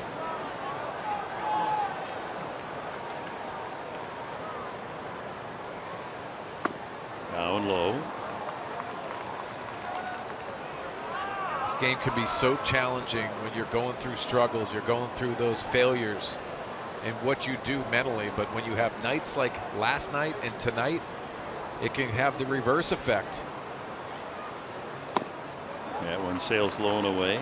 Montgomery went to the same high school, Hart High School in Newhall, California, as James Shields and Trevor Bauer, who was a top draft pick by the Cleveland Indians. He's had trouble since coming in to relieve Wade Miley. He's given up 3 consecutive hits. And just misses there. The count goes full. Runners at first and third. 5 runs in the inning. And 6 hits.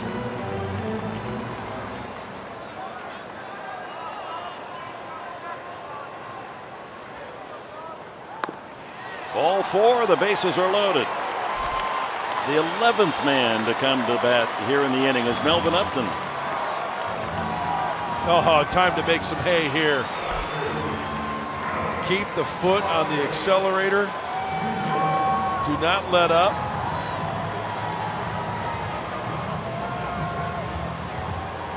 Upton singled and scored in the first, struck out in the third, lined out to center as last time.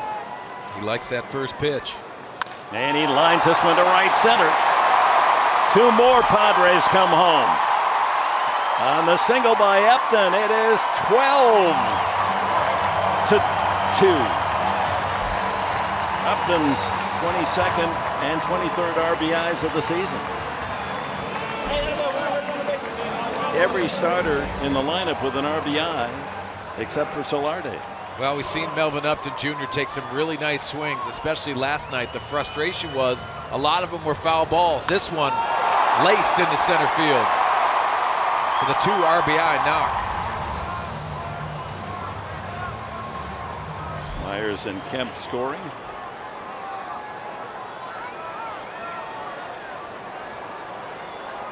A 7-run 5th inning for the Padres, and this one hits Norris, who is 3 for 3 tonight, so he's aboard again. That's not the way he likes to get his hits, however. Well, the bases are loaded again. This has got to be a record as far as bases being drunk for the Padres in one game. What was this, the 3rd or 4th time they've had the bases loaded? We can check on that. We have the technology. How about the fact that in back-to-back games they've scored 14 and 12 runs, 19 and 16 hits. That's the first time this year, certainly. Again, the base is blowing a .08 right now for San Diego.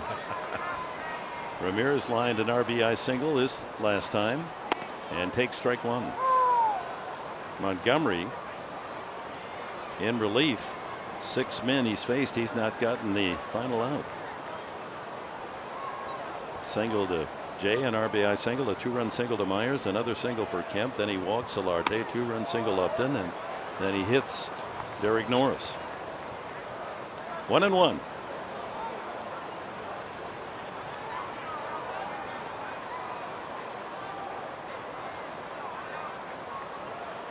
.26 runs in 2 games. There have been weeks where the Padres didn't score 26 runs.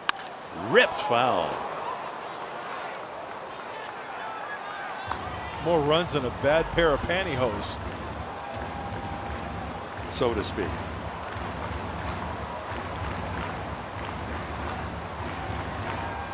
You've been watching the laundry way too much. Hard holding back the smiles. Hey, Mark, this is a game when guys on the bench are saying, hey, I want a little now. Yeah. Right? Ooh, the high heat, and he went after it. It's time to get some at-bats.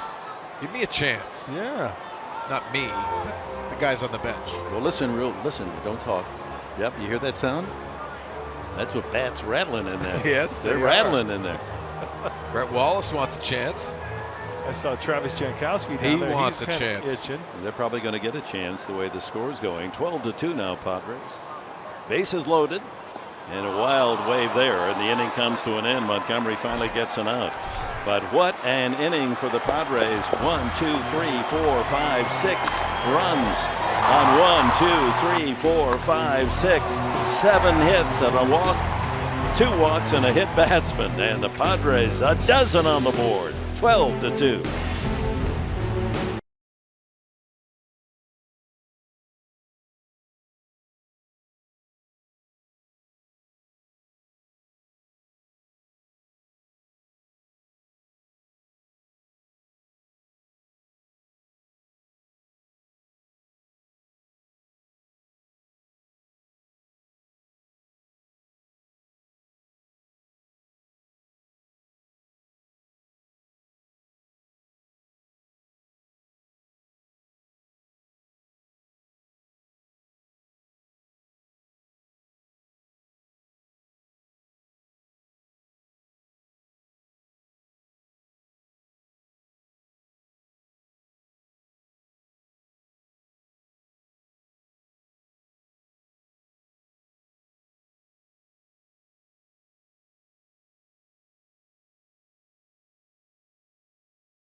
So we're back in time now for the San Diego fans of the game, and going to the Dogs isn't a bad thing. Rough.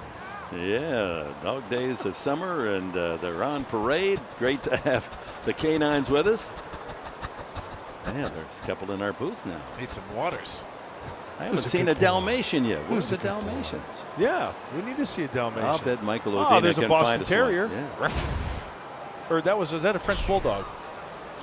Whatever. How about a Chihuahua? You know, the Chihuahuas are leading their division of the Pacific Coast League. El Paso they are. won again last night.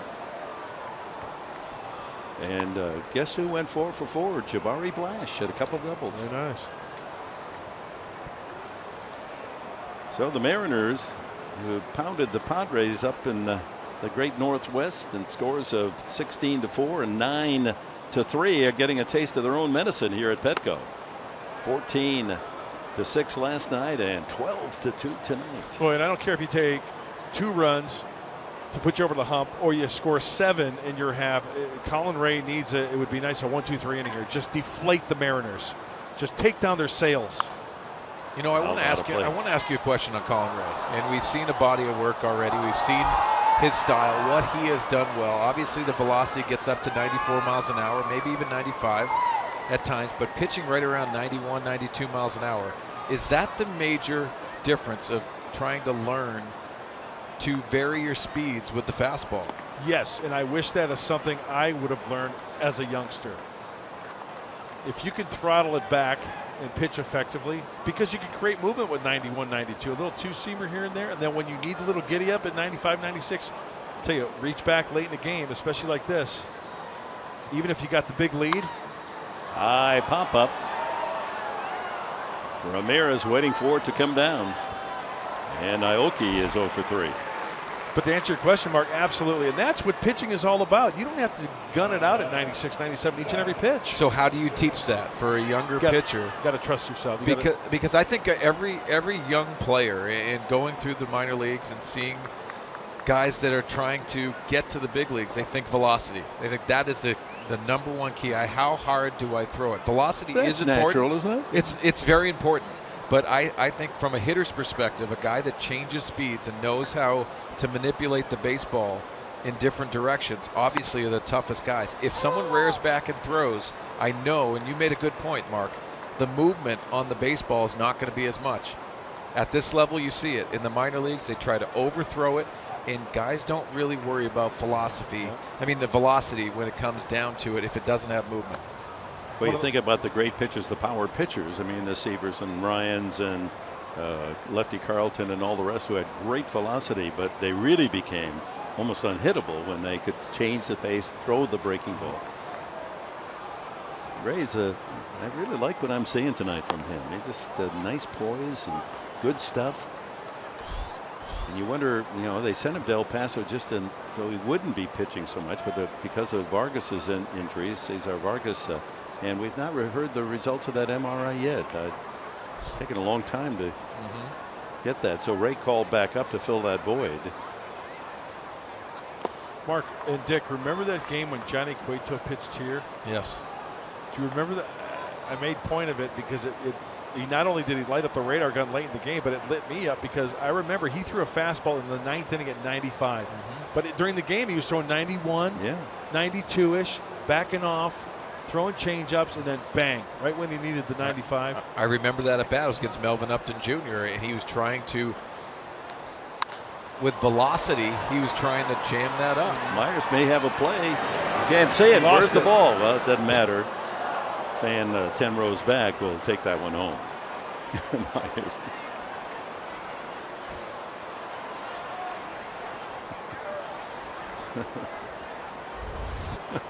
That's got to be one of the worst feelings, Mark Sweeney. Well, he sold it right there until he put the right hand up and said, I do not see it. Not a comfortable spot. The reason why that ball blends in with you know the what sky. he was looking for? One of Fernando Rodney's arrows. Exactly. All right. 3-2. Smith fouls this one high in the air as well. But off Mark, the other way. I want to get back to it. What do you tell younger players of how they can do that? Is it grip pressure? Is it just ways you can throw it different grips? Great question, because you mentioned earlier the fastball is sexy. Everybody loves the velocity. But if you can get a kid who trusts his pitching coach and trusts himself to throttle it back at 92 or 93 with a two-seamer to create a little movement, I tell you what, if you're out on the mound and I'm out on the mound and I can do that and I see results, it's just going to boost your confidence out there on the hill. And then when you get in that situation, a runner in scoring position, you get to 2 strikes. You know in your head now you can throw 96, a 4-seamer. So, and you know as a hitter, the difference between a 2-seamer at 92 or 91 and then a 4-seamer at 97. Yeah. Oh my gosh, it's night and day. Yep. Now this may be a ridiculous question, but back in the day at least, when you wanted to reduce speed, you choked the ball more.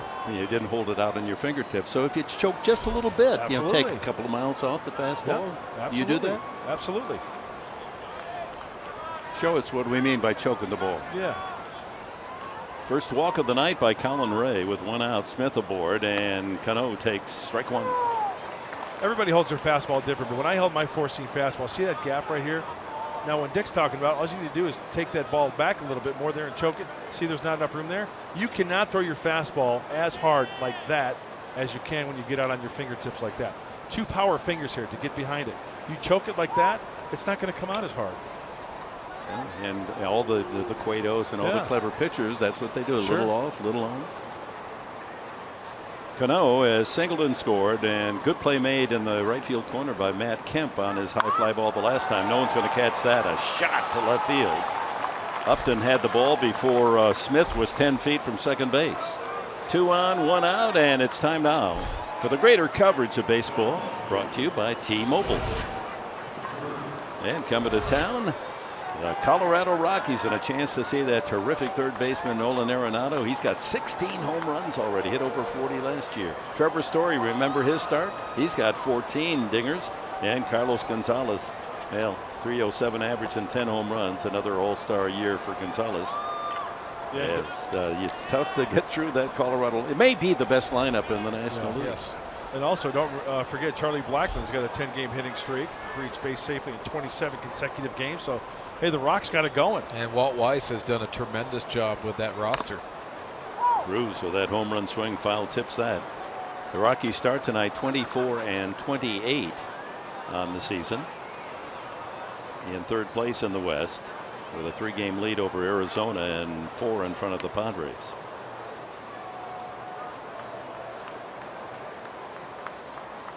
Infield looking for a chance at 2. Cruz not a speedy runner. Outside, 1-1. Giants won 6-0 behind Madison Bumgarner's pitching and hitting, a home run for Mad Bum. Dodgers lost to the Cubs. So the Dodgers now trail the first place Giants by 5.5.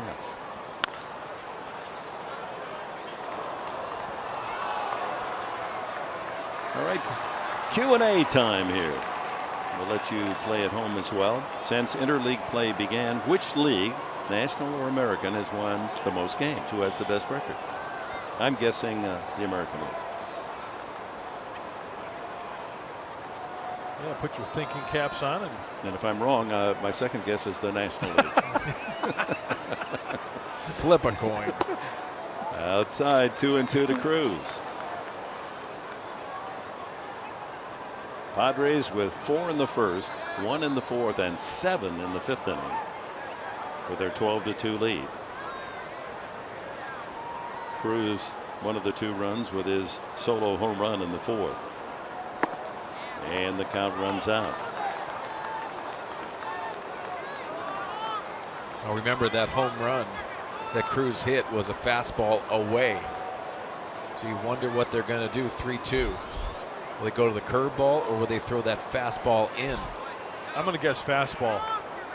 You got the big lead, challenge the guy, make him hit a pitch. High fly ball slicing into foul territory. A long run for Kemp. Watch out. And he runs out of room, or actually couldn't quite get to the balls that hopped off the warning path down in the corner. That was a long run because he was swung over into right center field. Nelson Cruz with a home run.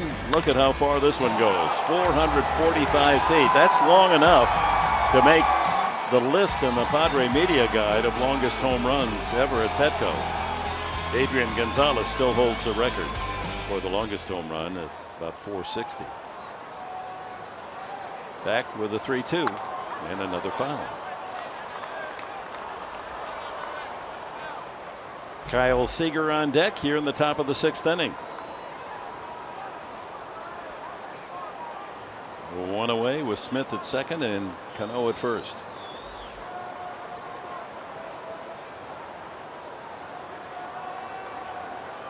Cincinnati leading the Rockies tonight at Coors Field 11-4 in the 8th inning. Broken bat, looper into center field. That's going to fall for a base hit. The runners have to hold. Smith will move to third after holding, and up to second base goes Cano. So the base is full. Boy, you could hear that bat crack throughout Petco Park. Well, not a bad pitch. Bad read by Seth Smith as Darren Balsley goes out to take a look at him. But you see Colin Ray with a 2-seamer it's elevated, gets in on Nelson Cruz. I think he was looking for that fastball away. But this is an easy read, and Seth Smith does not read that very well, to the benefit of the Padres. I think he could have scored on that. So with the score 12-2, Padres in front, bases loaded for the visitors from Seattle, and Kyle Seager, RBI single and 2 trips coming up. Gray now at 85 pitches. This is probably his last inning, as Brad Hand tuning up in the bullpen.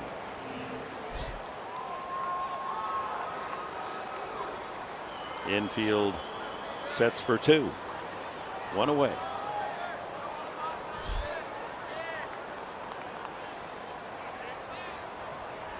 Seager 8 for 12 in the series.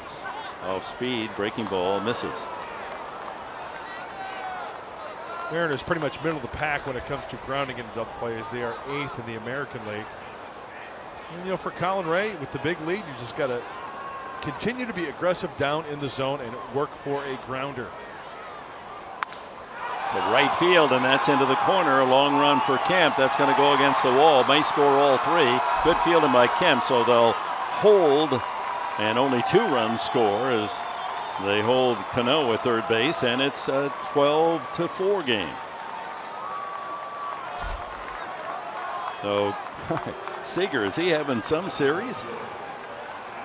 9 for 13. And you know what? Colin Ray may be running on fumes a little bit, because you see where Derek Norris wanted that one, and it leaks up and in. Maybe not running on fumes, but maybe fatiguing a little bit. That was only pitch 87. Seager continues his hot hitting. My goodness. In the first game of the series up north, Seager, a home run, a 2-run homer, and a couple of walks. And then in the next game, Seager, another home run, a 3-run shot, and a single and a walk. Last night, 4 hits, all singles, and tonight 2 singles and 3 runs batted in and 3 at bats. And here comes Andy Green to make the pitching change. Bray gets 1 out in the 6th, but a walk and 3 consecutive singles, and on comes Brad Hand with the score 12-4.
Trivia challenge with Will Myers. Since Interleague began, which league has won the most games?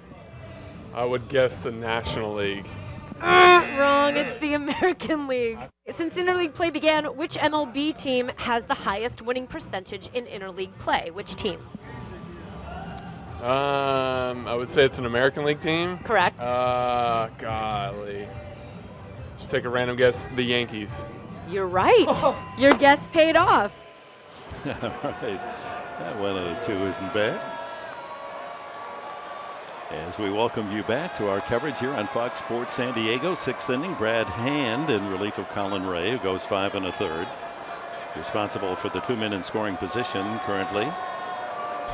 Cruz at third, and Seager to second on the throw. And the pinch hitter for Adam Lind is Dae-Ho Lee, the Korean slugger. There are Hand's numbers. Tough against lefties. Righties have had some success. 267 and a couple of home runs.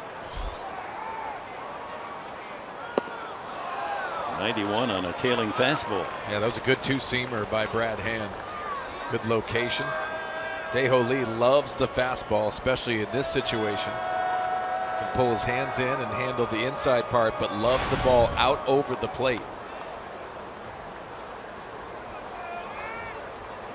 Lee with a home run in one of the games up in Seattle. Breaking ball doesn't get the call. That low breaking ball is the one breaking ball that, I guess he loves hamburgers and cheeseburgers with cats. No cats up, but just cats. Hold the cats up. I don't quite get the idea here. It's dog night, and yet we're getting all that cat stuff. No.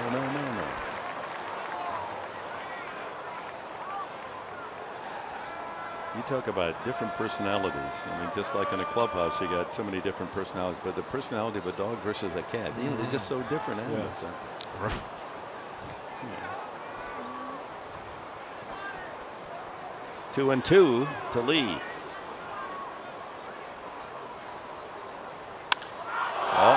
Hit deep. If that's fair, it's gone. It is a home run. Second deck. And on one swing, the top home run team in baseball, the Seattle Mariners, get 3 more. And suddenly a 12-2 lead is cut to 12-7. And those runs go on Colin Ray. So he'd gone 5 innings on 2 runs, 3 hits.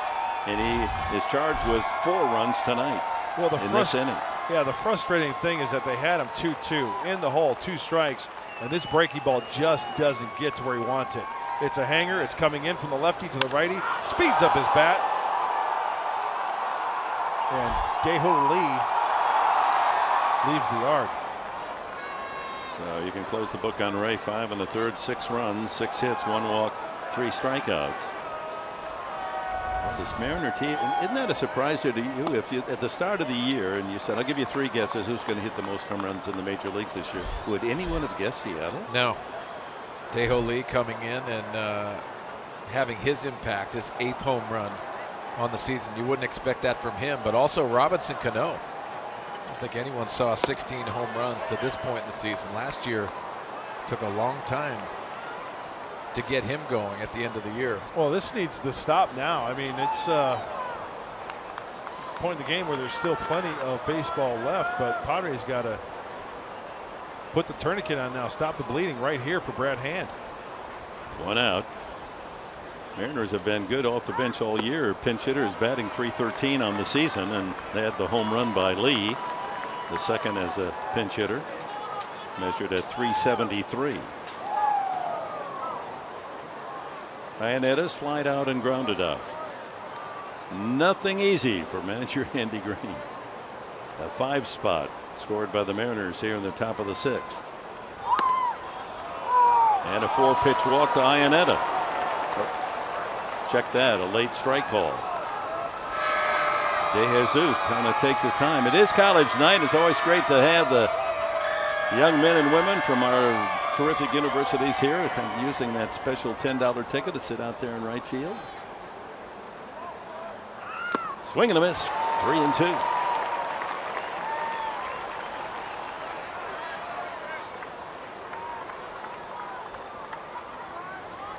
Even in defeat, the Mariners scoring runs. They had 6 last night in defeat.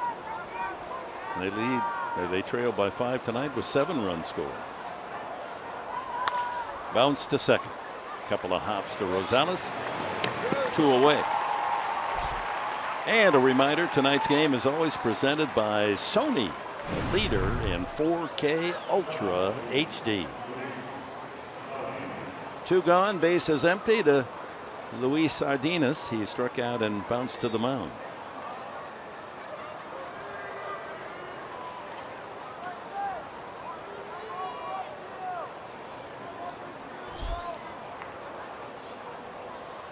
A home run by Lee offhand. It's the second given up by the left-hander of the Padres. Slow curveball bends in. You see Solarte at third base creeping up just a little bit. Sardinas could bunt in this situation even with 2 outs because they are going to hit for the pitcher. Ricky Gutierrez is on the on-deck circle.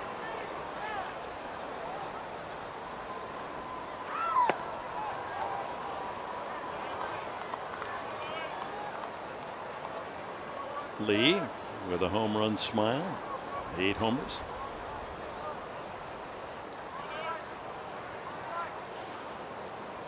Excuse me, Franklin Gutierrez.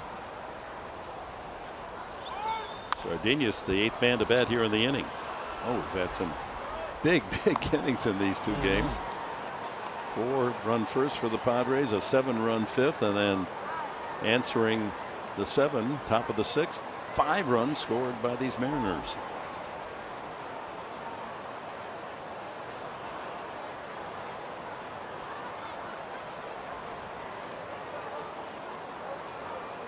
And how about a swing and a miss, strike 3. Kyle Seager has 9 runs batted in the 4 games of the series. So finally the out that ends the 6th.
Saturday, MLB returns with a game you can only see on FS1 when the Rays take on the Twins at 12:30 p.m. Pacific. Then it's baseball night in America as the NL West leading Giants take on the Cardinals at 4 p.m. Pacific on your local Fox station, or you can watch it live on Fox Sports Go. Get your baseball fix right here on Fox. When are the Padres going to be on the big show on Fox Sports 1? Huh? Are they saving us for September? I think there's a couple before the All-Star game, a couple of Saturdays in a row before the All-Star Midsummer Classic here. I think so. Against Cincinnati might be one of them, yeah. All right, the new pitcher is Cody Martin for the Mariners here in the bottom of the 6th inning. 3rd pitcher used. Wade Miley goes 4 2/3, 9 runs and 12 hits. Montgomery in the 3rd, 3 runs and 4 hits. And the Padres lead now at 12-7. Rosales swinging a foul. He has an RBI 2-run single in the 1st inning, a triple, scored a run in the 6th, safe on a fielder's choice, scored another run in the 5th inning. Rosales, the pitcher's spot. And Amarista's in the on-deck circle. And then the leadoff hitter, Jay. Jay leading the way tonight, 4 for 4 after going 4 for 6 last night. Did you have him pick the sick, Mark Sweeney? John Jay? Yeah. Yeah, I picked last too, and I got John Jay, Oh, especially going 4 for 6 last night. That's a good pick, yo. Sorry about it. Yeah, you are hot. It's a long season, though, right, Mark Grant? Yeah, it is. Thank you very much, and my guys are playing well. Charging, tough play, Seager, and he gets him on a close play. Rosales hustling, denied another hit on a good play by Seager. Amarista steps up as the pinch hitter for Brad Hand. Well, as a hitter, you don't get it all right, and you see where Seager is playing, so you just put your head down and sprint. They get him by a quarter of a step. Oh, very close, but hey, Adam Rosales, you know you're going to get 100% each and every time with him. Look, he's smiling even when. That's kind of his natural look, though. You know, just the way his face is shaped. He's always looking happy. Nothing wrong with that, huh? If you're going to teach your kids to play the game and play it with passion, Adam Rosales is the example. Good call. The only time that I didn't see Rosales smiling was back when he left Chicago to go to college. He couldn't get into Central Michigan, so went to Western Michigan. Amarista flies to right. Is that long enough? And reaching up and stabbing the ball is Nelson Cruz. Amarista flirts with extra bases, and Cruz gets back just in time. Now, very athletic right fielder. He hasn't played a very good series in right field, but sometimes when you make that play, I thought this was over his head immediately. But throwing that glove up and making a really nice catch, and the frustration of Alexei Amarista. Here's John Jay. Can he go 5 for 5? Doubled in the first and scored. Knocked in a run with a single in the fourth. And another one up the middle. Skips by and into center field. 5 for 5 and 9 hits in 2 games for John Jay. Send him to a higher league. He's over 300 on the season. Unbelievable. I mean, not unbelievable. It's fun to watch, but unbelievable night for John Jay. Looks like a breaking ball, a curveball. He stays right on it very nicely, just takes it right back where it came from. He's hiked his batting average 30 points in 2 games. He's now hitting .303. No matter what pitch it is, fastball, curveball, changeup, he has been squaring it up. Good for you, John Jay. 17 hits now for the Padres on the night. The first off Cody Martin as Will Myers steps up, knocked in a couple of runs with a single his last at bat, and checks on a pitch inside. 36 hits in the 2 games of this series at Petco. 26 runs.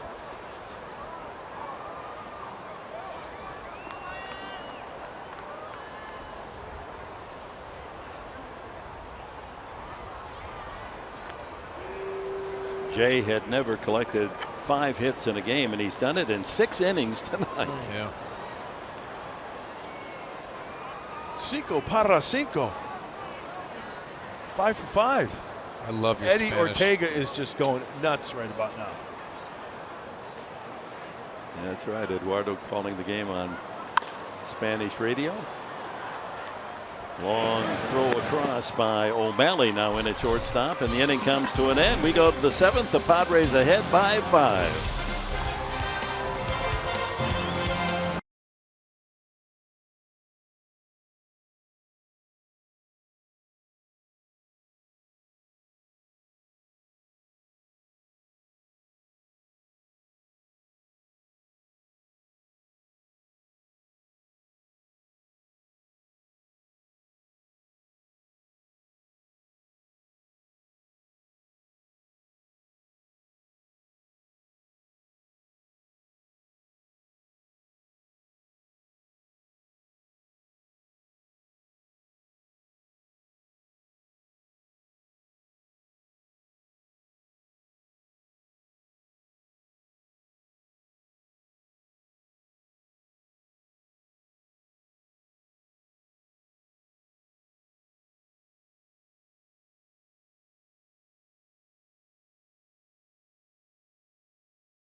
Now for the Carl's Jr. star of the game, no doubt about it. John Jay started in the first inning with a double, and he's followed that with 4 consecutive singles. 2 of those RBI base hits, his first ever 5-for-5 game. John Jay at the top of the order, top of his game tonight, raising his average in this series some 30 points and now batting .303. Our star of the game, John Jay. Time now for In the Driver's Seat, brought to you by Kia. Let's just stay with John Jay. He's got his hands wrapped around the bat and around the wheel here. Padres with back-to-back 4-hit games all time. Gwynn, Reggie Sanders, Cameron Maybin, and now John Jay. He is some kind of locked in. He's going to get another at bat too, yes, it would sir. appear, unless there's a couple of 3-up, 3-down innings, 7th and 8th. I have to check on what Padres have 6 hits in a 9-inning game. As Ryan Buchter comes in to pitch here in the top of the 7th, he'll face Sean O'Malley in the double switch. O'Malley at shortstop hits 9th, and then Aoki and Seth Smith, or a pinch hitter for Smith.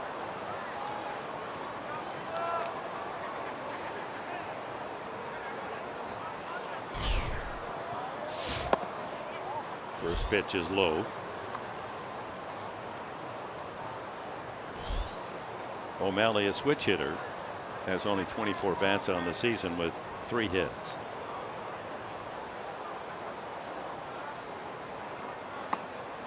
(2-0). In a 9-inning game, the Padre record, well, that should be a pretty easy guess for you fans. Adrian Gonzalez. He went 6 for 6 against Milwaukee in 2009.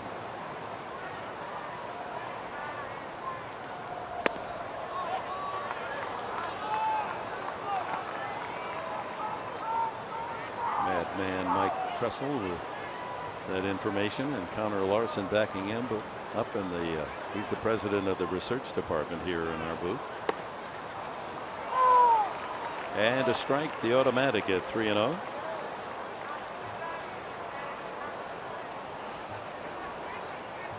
Buchter making his 26th appearance of the year. Strike 2. Opposing hitters batting only 135 in Buchter's 23 1/3 innings. Okay, it's time for the bullpen to get down and get dirty, get nasty. Throw up some zeros. 9 outs. Swing and a miss. So from 3-0, Buchter strikes out O'Malley. Ryan Buchter is not afraid to challenge hitters and go into the righties, and that's a perfect example. Off the plate with 2 strikes, you have to protect. And O'Malley is back at the dugout. Looked like he was trying to wedge a little 15-foot pitch shot there in that swing. Aoki struck out, grounded out, popped up.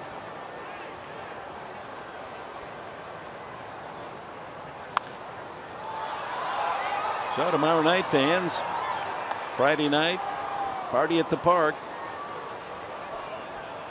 And it'll be Drew Pomerantz going for his 5th win for the Padres against Chris Rusin of the Rockies, who is 1-3. Friday night, it's a 7:40 game. So tonight, an hour earlier, a little later on Friday night. So we'll be on the air with our pregame show at 7 o'clock tomorrow night. Hope you'll join us. Hope you make plans to be here on the weekend to see the Rockies and the Padres. It'll be Cashner on Saturday. That's a 7:10 start against Chad Bettis. Bettis has pitched better than his 4-4 record. And Sunday, instead of the usual 1 o'clock or 1:30 game, because of the Rock and Roll Marathon, it'll be a 6:10 start for the Padres on Sunday. Shields against John Gray. Breaking ball, 1-2. Monday we're back to 7:10, right? Regular? It's so confusing. We have so many different starting times. So you got to pay attention. Make sure you look at your ticket package before you head to the yard. Watch out. Little check swing there, protecting. Well, it's always time and a good time to check our Cholula flamethrower. Well, it's not how hard you throw it, it's where you place it. But for Ryan Buchter, let's see what kind of hot sauce he's got tonight. 94. That's spicy enough. Yeah, that's very spicy, yo. He punches that to third. Buchter can't make the play. He wasn't going to get him anyway. So an infield hit for Aoki.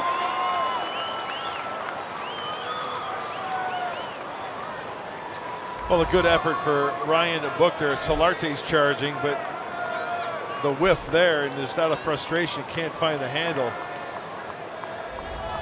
The 8th base hit for Seattle tonight. The Padres have collected 17 to go with their 19 last night. Here's Seth Smith, and he's called back, and Franklin Gutierrez, they'll go with the right-hand bat against the left-hander. And Gutierrez is in an 8-game hitting streak currently, batting at .393 with 4 home runs. 4 long balls in the last 8 games.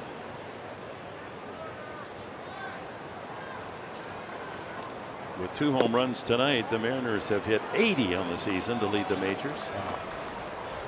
80 in 53 games. So Texas idle tonight. Mariners had a chance with Texas losing last night to move into first place. Had a chance to tie Texas with a win tonight, and the Padres trying to throw up a roadblock. Up and away, 2-0.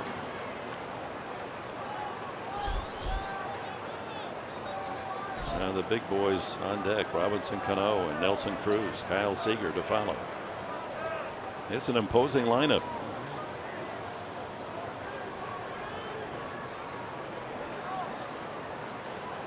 One out. Aoki at first.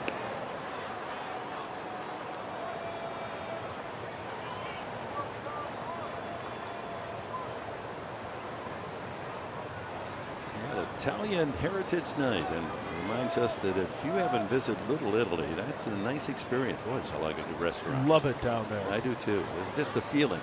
Yep. And going back for the funeral celebration, the celebration of life of my tennis partner and good friend Bud Collins in Boston, and he loved Italy so much. You know, the Italian Open in Rome. He actually called himself Collini. He wanted to be Italian. Oh, really? Yeah. That's over but low. And Gutierrez walks. Now you don't want to give the free ticket.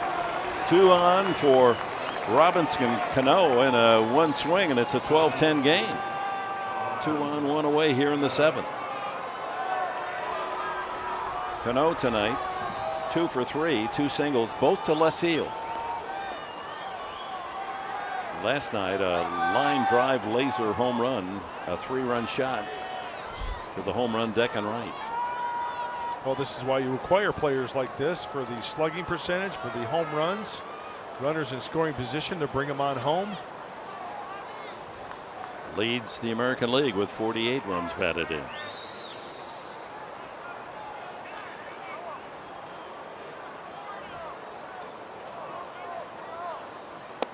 Breaking ball off the plate.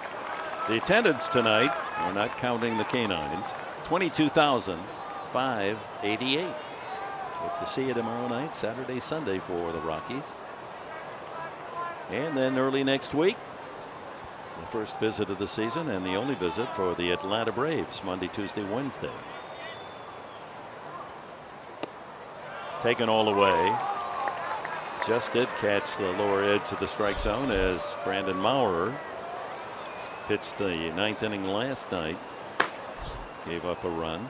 Hey, we talk about closers getting 4-out saves. Hey, there might be a situation here where he comes in to try to get 1 out in the 7th and go out there for the 8th as well. Closers do it once in a while. Hey, the 8th inning guy can do it just as well. Infield hit and a walk at position 2 on for the Mariners, and low and away. 2-1.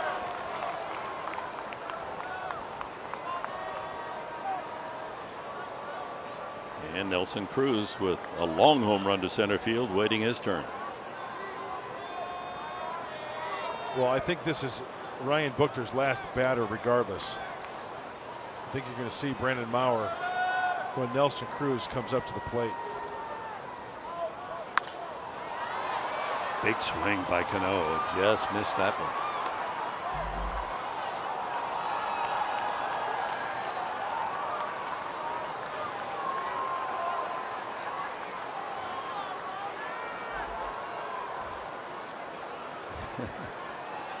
It never fails to get a baseball souvenir. I mean, it doesn't matter how old you are.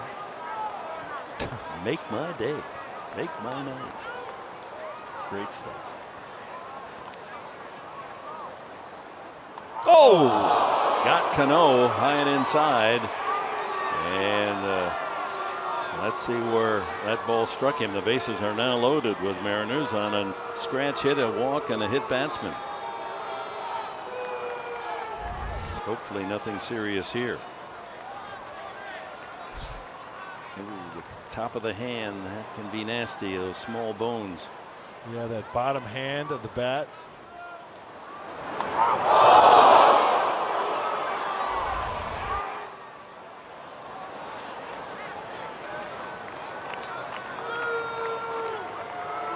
Was that a warning by De Jesus?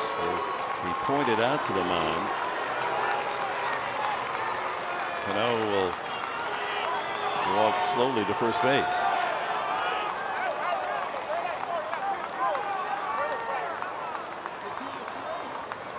Andy Green wondering what De Jesus was indicating.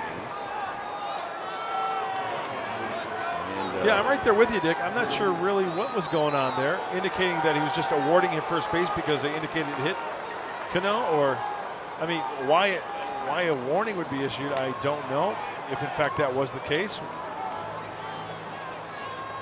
So Mark Grant, nothing worse than what's happening for the Padre pitcher Ryan Buchter here in the 7th inning. You have a 5-run lead, 12-7, a scratch hit, a walk, and a hit batsman, and you put 3 men on to face Nelson Cruz, who already has a home run and an RB and a single, and has scored 2 runs. Well, I thought they were going to go with Brandon Maurer. I did too. Not the case. This is Ryan Buchter's guy. On the splits, perhaps Buchter has had more success against righties than lefties. He has. Righties are hitting 182, lefties 067, so pretty good go-around against righties as well. 8 Grand Masters for Nelson Cruz in his career. Long home run tonight. It was a dangerous spot. Padres once led 12-2. Oh, guess what he was thinking? Fastball off the plate.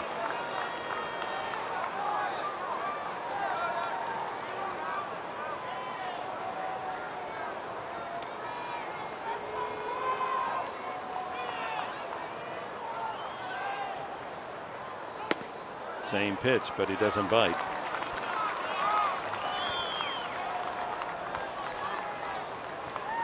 Three men aboard with only one of them hitting the ball, and Aoki only hit it about 60 feet.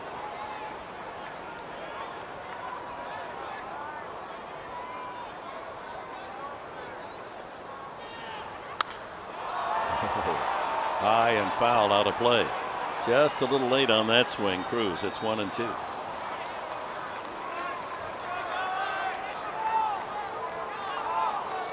And one of the 2005 88 gets a horse hide, or actually it's a cow hide, to take home. Horses was a huge round of applause in Wyoming when they decided to go cow hide. Absolutely. A lot of smiling horses, huh? Yeah, strawberry roans and percherons. Oh my goodness. Into his power zone, clipped it back foul, and he was right on it. Yeah, and I think that's where Ryan Buchter wanted it. He wanted it up. He wanted to try to jam him a little bit. He just couldn't get the barrel out in front. Ties him up. Is that how you swung when you were playing? No. No, I wish though. Just exudes power, doesn't it? I'd probably hurt myself if I swung that hard. Bases loaded. 1 out here in the 7th. Mariners with 5 in the last inning to take the 12-2 lead to 12-7. A chance to pick up more here. 1-2 pitch. Away.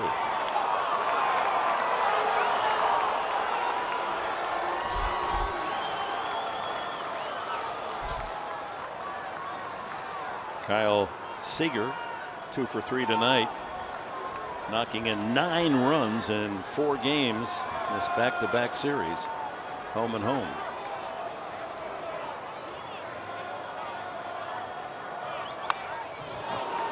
Boy, is he getting his cuts, his money's worth.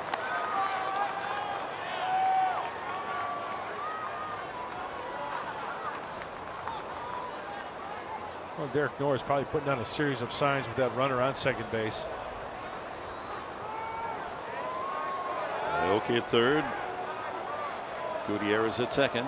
Cano hit by a pitch at first.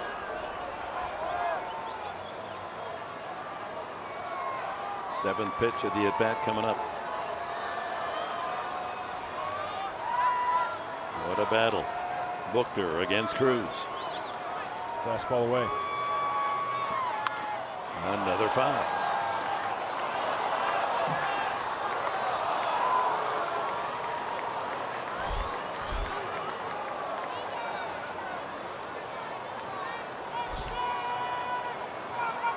Two home runs tonight for the Mariners, for 80 on the season to lead the big leagues.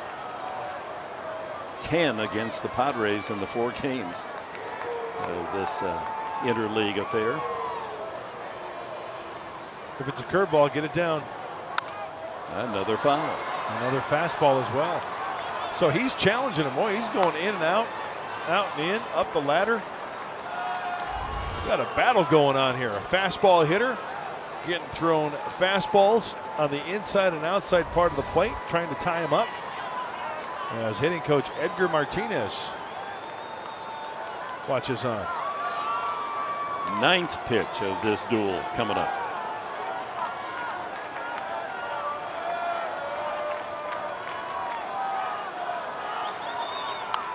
And another foul. He's taken some menacing hacks.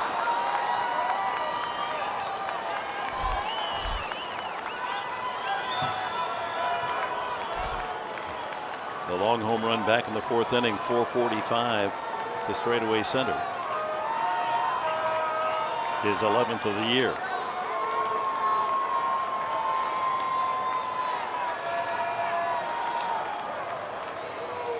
An exhausting sequence here for Buchter. And another ball out of play. Tell you what, if Ryan Buchter had a nice changeup, I think he'd screw him right into the ground right now. Throwing him fastballs, he's on him, he's fouling him back, he's covering the outside part of the plate, he's getting to the inside part of the plate. If he threw something that had some action down and away to it. 30 pitch inning for Buchter. Swung on and missed. Strike 3. What a big strikeout as Buchter wins that battle. 4-seam fastball, even a little cut action to it, down and in, and Ryan Buchter wins that war against Nelson Cruz. On the 11th pitch. Tip your cap to that kid right there. So 2 outs, both on strikeouts. Remember, he got O'Malley to start the inning, and here comes Kyle Seager. He's not out of the woods yet. I'll tell you what, this was quite a battle. This is the last few 4-5 pitches of the 11 pitch at bat. Pitch 9 up the ladder.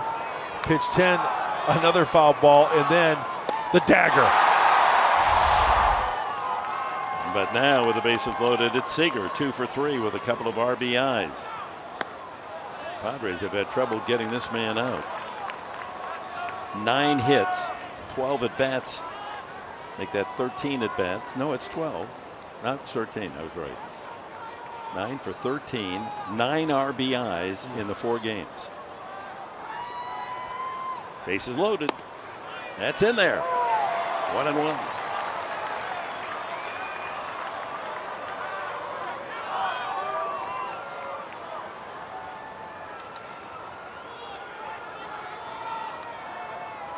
Aoki at third, Gutierrez at second, Cano at first, 2 outs. Ground ball through the right side. 2 more runs score. On his way to third is Cano. And Seager continues to wear out the Padres. Can you believe it? 11 runs batted in 4 games. And now it's 12-9. 4 more RBIs tonight for Seager. Make that 5. Truly incredible. That's a big time mistake. Outer third. Didn't really have a lot of action to it. The action was off the bat, scoring 2, and that looks like it's going to be all for Ryan Buchter. Oki and Gutierrez score. It's gone from 12-2 Padres, and chipping away, the Mariners have made it a 12-9 game, and the tying run coming to the plate as the Padres make a pitching change.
Presents Padres Baseball, brought to you by Tough Turf, Turtle Turf, the industry's only lifetime turf. By Petco, your complete pet store. And by your San Diego County Lexus dealers. What a game. If you like offense, this is your cup of tea. 12-9, Padres lead. 2 men on for the Mariners here in the 7th. They've scored 2 to cut the lead to 3, and the tying run at the plate, Dae-Ho Lee, and he homered the last time, a 3-run shot. Came in as a pinch hitter. Brandon Maurer, the pitcher. 27th game for Brandon. He's been scoreless 16 of his 24 outings. 30 strikeouts and 25 in the 3rd innings pitch. Boy, if he ever needed a strikeout, it's right here.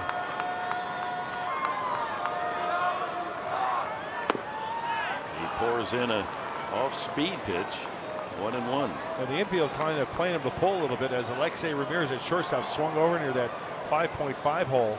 So there is a big hole right up the center of the diamond that way.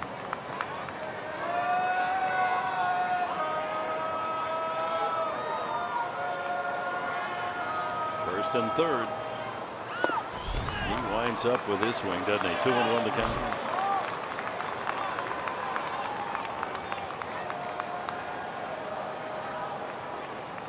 Lee with 8 home runs and 19 runs batted in. Maurer had trouble on Monday at Seattle, and last night they got to him for a run as well.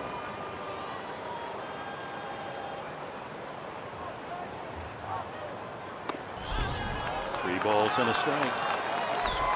On deck is the catcher, Chris Iannetta.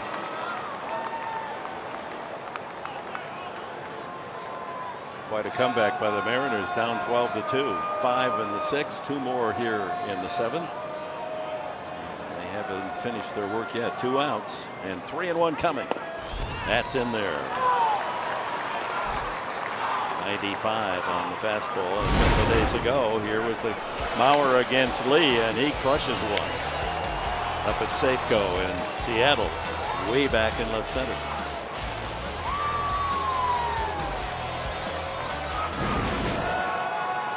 Home run tonight, a 3-run shot in the last inning. Full count. Line drive, right field, base hit. Kemp fields, in comes a run over to 3rd, goes Seager. It's 12-10. Goodness. Cano scores a 3-run inning. Now the tying run on board. The 8th man to bat in the inning is catcher Iannetta. Boy, like the Padres did to the Mariners, they just can't shut him down this inning. Cannot get that last out. And you talk about chipping away. Day-Ho Lee not only showing power to the pull side, but taking that pitch down the opposite way very sharply. 2 at-bats for Lee off the bench, a 3-run homer, an RBI single. He's knocked in 4 runs. Iannetta takes outside. He is fly to center, grounded out twice, 0 for 3.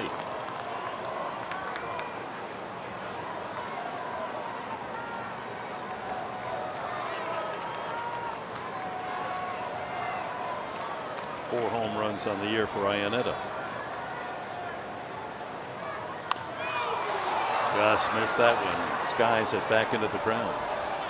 All right, well, Mark Grant, just to duck in the NBA score of the finals. First game between Golden State and Cleveland. Curry scored only 11 and Thompson 9. The strength of their offense. And guess who won? Golden State beats Cleveland 104 to 89. That's a collective win right there. Everybody pitching in. The inside game for the Warriors beating Cleveland. LeBron had 23, Irving 26 for Cleveland.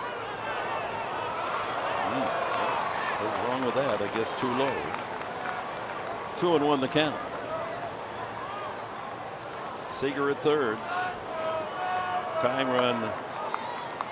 Lee at first base.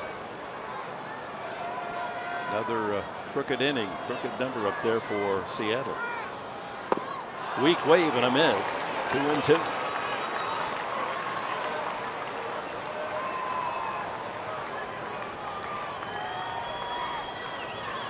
All the runs in the inning, 3 runs charged to Brian Booker, and he's also responsible for Seager at third.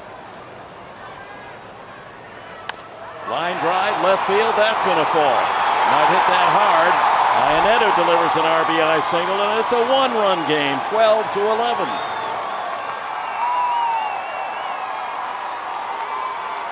Five in the 6th, now 4 more in the 7th for the Mariners.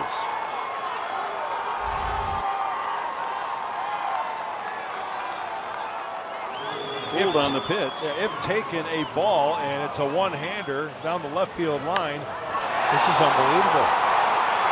Mariners answering right back after the big inning for the Padres in the 5th.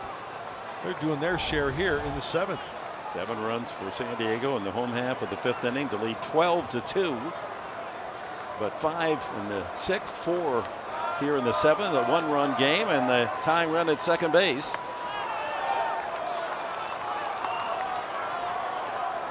Stephen Romero pinch hitting right here. For the pitcher. Double switch. The pitcher spot is the 8th spot in the order.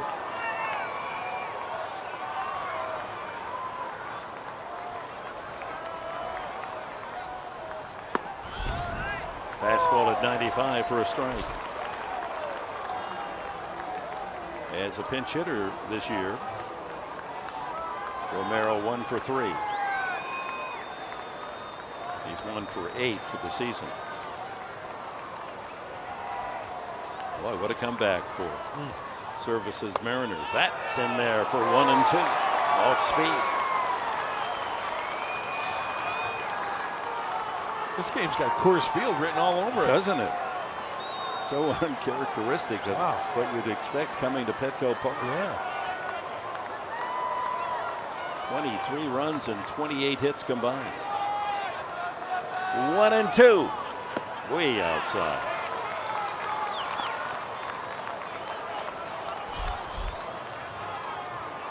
Nick Vincent, the righty, and Vidal Nuno, the lefty, warming up for the Mariners.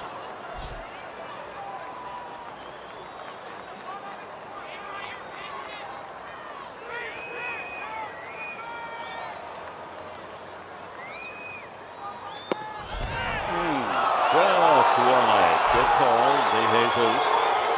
It didn't hit the zone according to our Fox track. Yeah, that was a ball. Ball off the plate.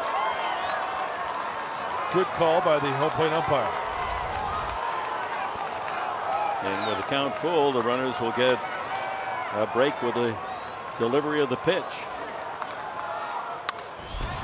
Fouled out of play, and that'll help Lee, who's not a speedy runner, carrying the tying run from second base.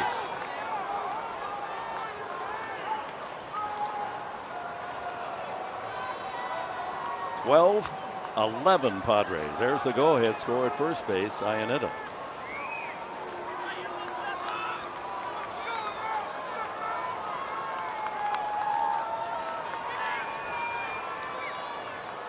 Runners go, and another foul. There's been some battles tonight. A lot of foul balls. Romero, the 9th man to bat here in the 7th. 8 came to the plate in the 6th. 5 scored.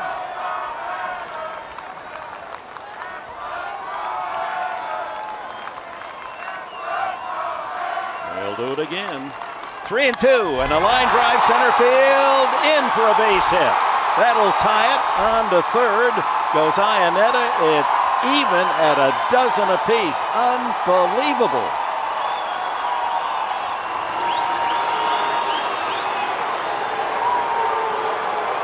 Lee scores to match the 5 runs of the 6th inning. 5 more here in the 7th for Seattle, and Andy Green, the long walk to the mound. I have seen a lot of comebacks. Dick, I'm sure you have too. This is unbelievable. 12-2 lead has belted away under the attack of the Mariners with 5 in the 6th and 5 in the 7th. Tied, and they're still going to work as a pitching change is made.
San Diego Padres behind Colin Ray after 5 innings led 12-2.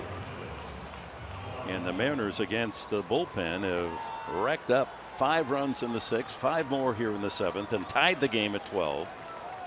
And the 10th man to bat in the inning is Sean O'Malley. He struck out. The inning ended or began innocently enough. But Padres just can't get that third out. Now the tie-breaking run at third. And man at first as well, and O'Malley trying to bunt his way on. So Wade Miley spits the hook. Colin Ray cannot get the win after that support. You never know what you're going to see when you come to the ball yard. Boy, this is a rare game, isn't it? Scored 12 runs. It seemed as if they were coasting along. It'd be a nice win after the 14-6 victory last night. Mariners, incredible comeback, and they get another base hit. Now they have the lead as O'Malley delivers. They're finding all the holes. 13-12 Seattle. You have got to be shaving me.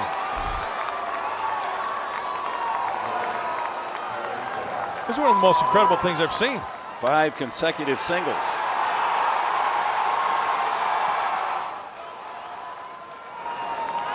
after O'Malley struck out to begin the inning, that little infield swinging bunt for Aoki, then a walk to Gutierrez, and Cano was hit by a pitch. So then the bases are loaded with a 1 out.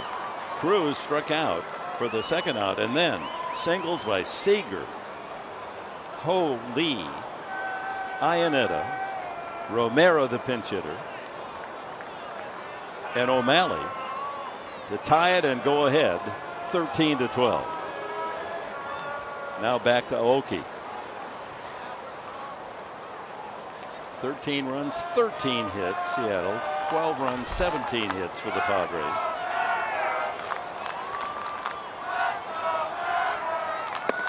Swing and a miss, strike 1.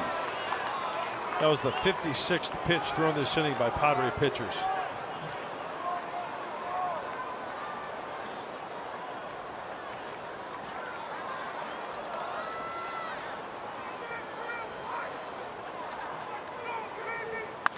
Lined by Ramirez. That's going to get another run home. It's 14-12. Goodness gracious. Romero scores. A 7-run 7th for the Mariners. Padres scored 7 back in the 5th. And it's 14-12 for the visitors.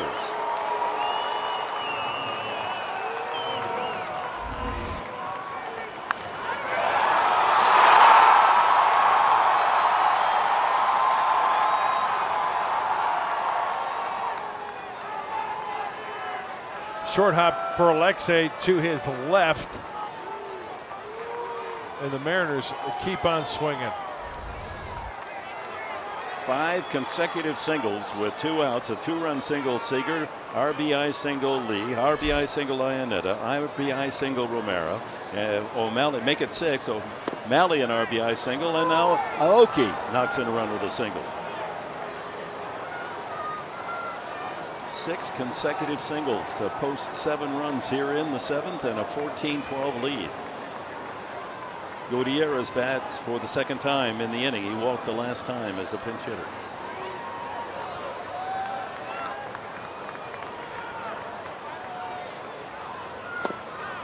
Oh, and 2.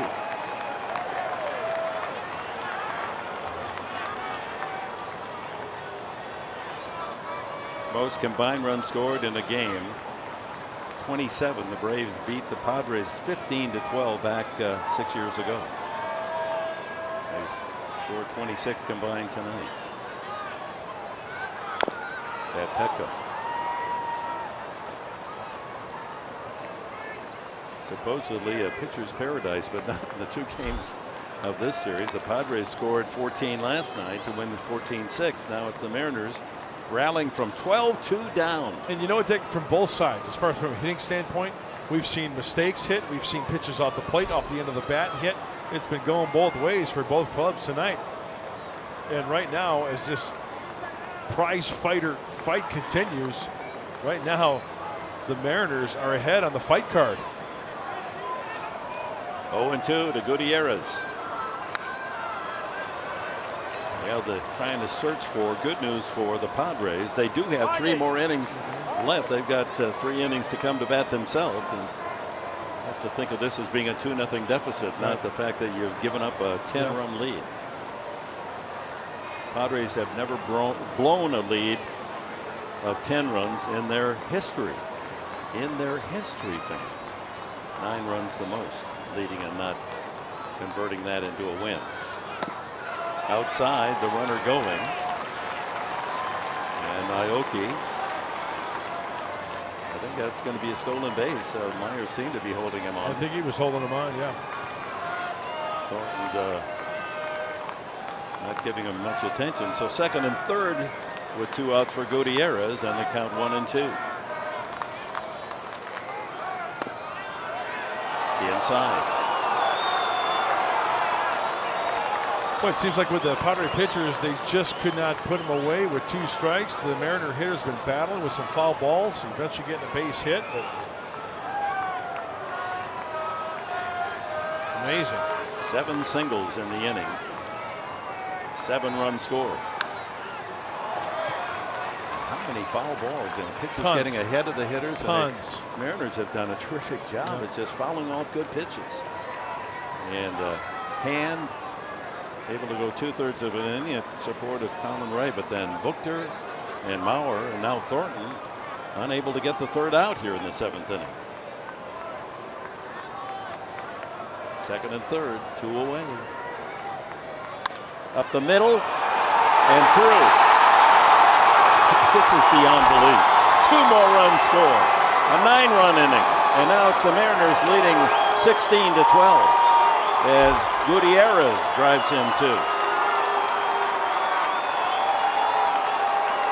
An avalanche of singles. Seager, Ho, Lee, Iannetta, Romero, O'Malley, Aoki, and Gutierrez back to back to back to back to back to back. And a 9-run inning.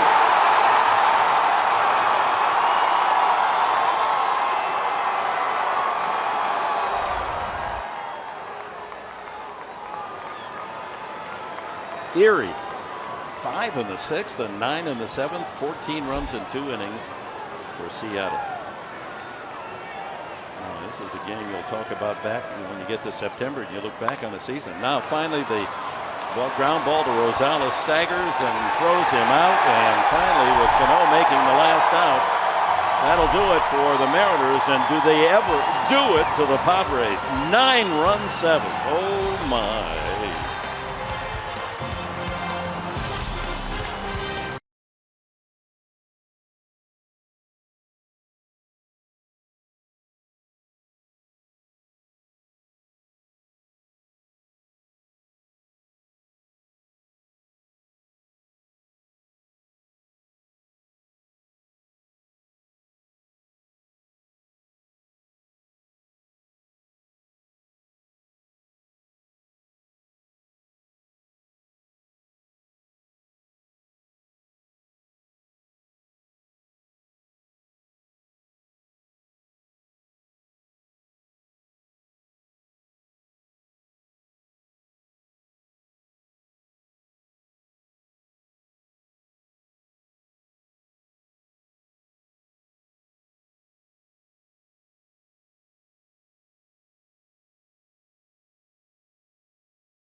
Happened quite like this. 12-2 lead and a 5-run 6th and a 9-run 7th. 14 runs in 2 innings for the visiting team. Well, MLB.TV Premium, the #1 live streaming sports service, delivers everything you've come to expect and more. Watch every out-of-market game live in HD on over 400 supported devices. Includes a free subscription to At-Bat Premium, the #1 app for live baseball. Blackout and other restrictions apply. Visit MLB.TV for details. Former Padre Nick Vincent comes into the bottom of the 7th inning. Now it's the Padres trying to scramble back, trailing by 4 after they once led by 10. Vincent will face Matt Kemp, then Jan Solarte and Melvin Upton in the bottom of the 7th inning. Boy, that 6th and 7th inning combined was like a full game. Vincent sends in a strike to Kemp, who is 2 for 4 on the evening and knocked in a run. Well, that's the collapse of the season for the bullpen, isn't it? Shift on, wide open on the right side. 1-1.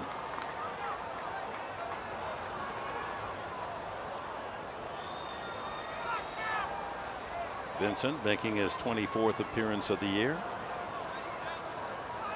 allowing skimpy batting average of .205. Inside 2-1.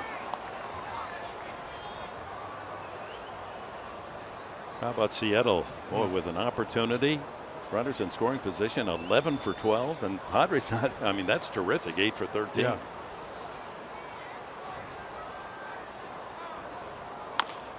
Ground ball to third. A slow chopper. Seager off balance, throws wide. Kemp is safe. You know, this could be one of those games where it's like a prize fighter down to the last bell. Who gets the last licks? And Dick, you put it in perspective with all the action from both sides. Theoretically, Padres trail 4-0. It's time to chip back. They're in slam range, and sometimes it starts with a little infield single. Kemp's third hit of the night. Swinging bunt single. That brings up Solarte, batting left-handed for the first time. He's 1 for 3 with a walk, scored a couple of runs tonight. Padres' 18th hit, 19 last night. Matches their best of the season.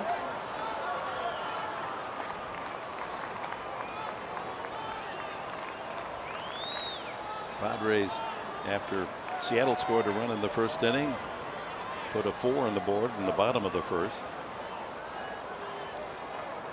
and build it to a 12-2 lead. Loop to left, that's going to fall. Is it a full moon tonight? Oh my goodness. Solarte loops a single to left. First 2 men on for the Padres in the 7th. A swinging bunt and a loop base hit to left. Solarte's second hit. And that's a perfect example why you have to keep battling at bat after at bat.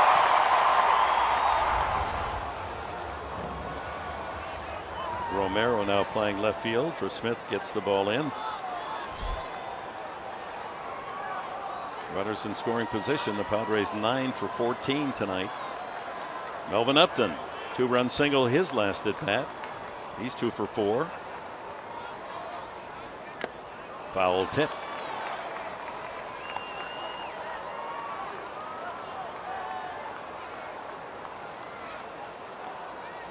.28 runs and 34 hits combined in the game tonight.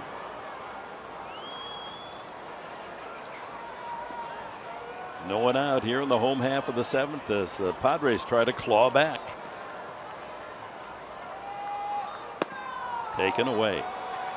That's the cutter of Vincent's money pitch.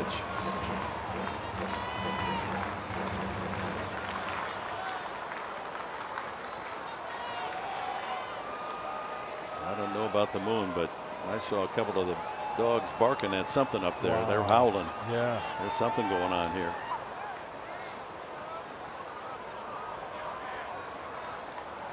Two on, no one out. Bottom of the 7th.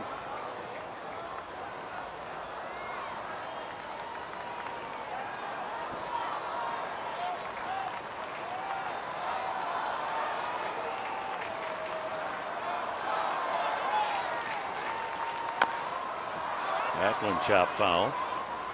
Derek Norris is on deck for the Padres. Padre hitters, Jay with 5 hits, 5 for 5. As you look at the box score, and Myers with it, Kemp with 3, Solarte a couple, Upton a couple, Norris with 3. Good to see that. 3 for 3. Ramirez with 1, Rosales with 2. Only the 9th spot, the pitcher's spot in the order, and Amarista lined out to right field without a hit. 19 total to match last night's hit total, which equals the best of the season for the Padres. Doesn't appear they're through yet.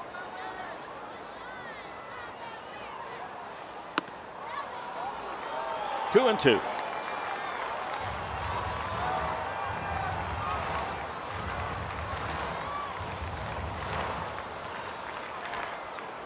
Combine the 2 innings, 6th and 7th for the Mariners, scoring 14 runs on 12 hits. Well, if you're a baseball fan and you're watching this, you got to call a friend and tell them to turn on Fox Sports San Diego. We got a barn burner going on right here downtown. Swing and a miss. He gets Upton for the first out. And here's Norris up 4 times on base, all 4 times. Good old-fashioned 4-seam fastball, kind of middle in. That ball leaks a little bit middle in. right into Upton's power.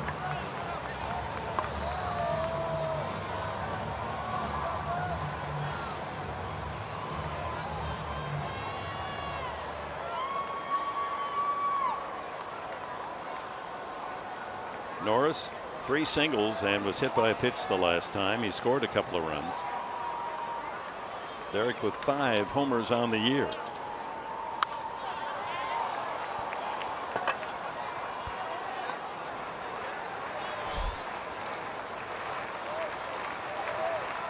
And we've said it so many times, you come to the ball yard, you never know what to expect, but it's often something totally out of your range, out of the sight of any reasonable mind. And you only have to guess. There's never been quite a game like this in Padre history.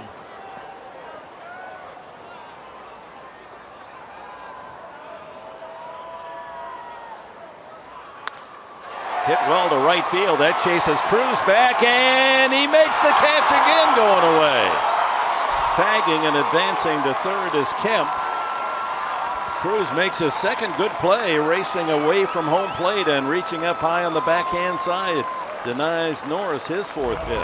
Well, I thought that one had a chance, and Cruz has speed on it, and at the last second extends. As this one right here, I don't think he realized it was hit as well as it was.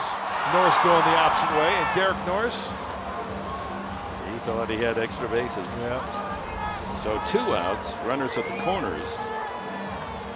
And the hitter's Alexei Ramirez. He's walked, grounded out, singled in a run, and struck out. A pair of 2-run homers last night for the Padres shortstop. To put that swing together against Nick Vincent and make this a 1-run game.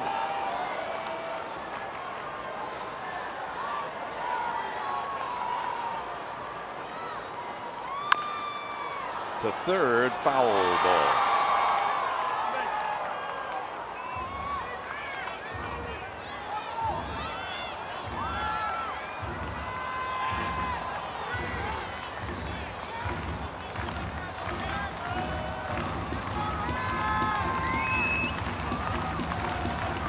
Again, should the Padres not rally, it will be in their history the biggest lead lost, a 10-run lead, and not win a game.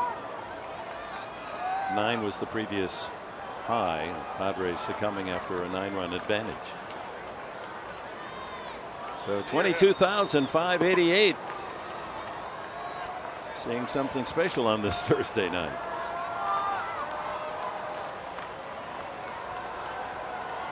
Ground ball to the hole, off Seager, and skipped out into left field. Here comes Kemp to score. It's 16-13. That took a generous Padre hop away from Seager and then by the shortstop O'Malley. Give Ramirez his second hit and second RBI. No, they're going to call that an error. Off to the side, a little bit of the Olay by Seager at third. So no RBI for Ramirez. But the Padres will gladly accept the run. And that brings the tying run to the plate. And Hector Sanchez, acquired a couple of weeks ago, the switch hitting catcher. He's got good power. 2 on, 2 out.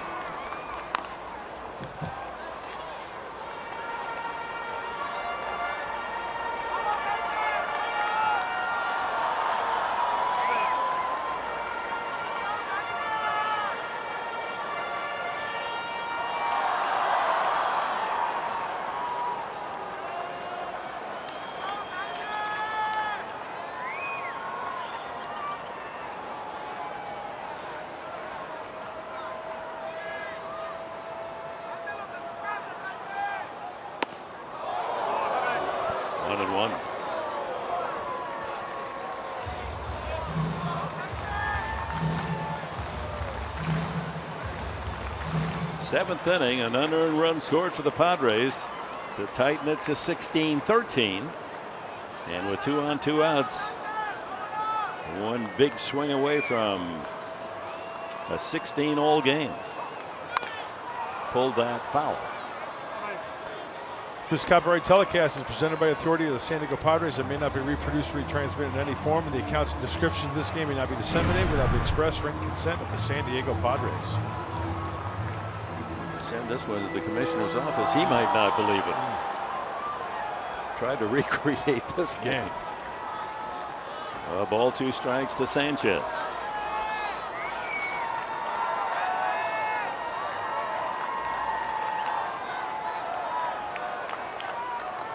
The former Giant takes it high. As a Padre, 5 for 12. 5 for 11, hitting from the left side.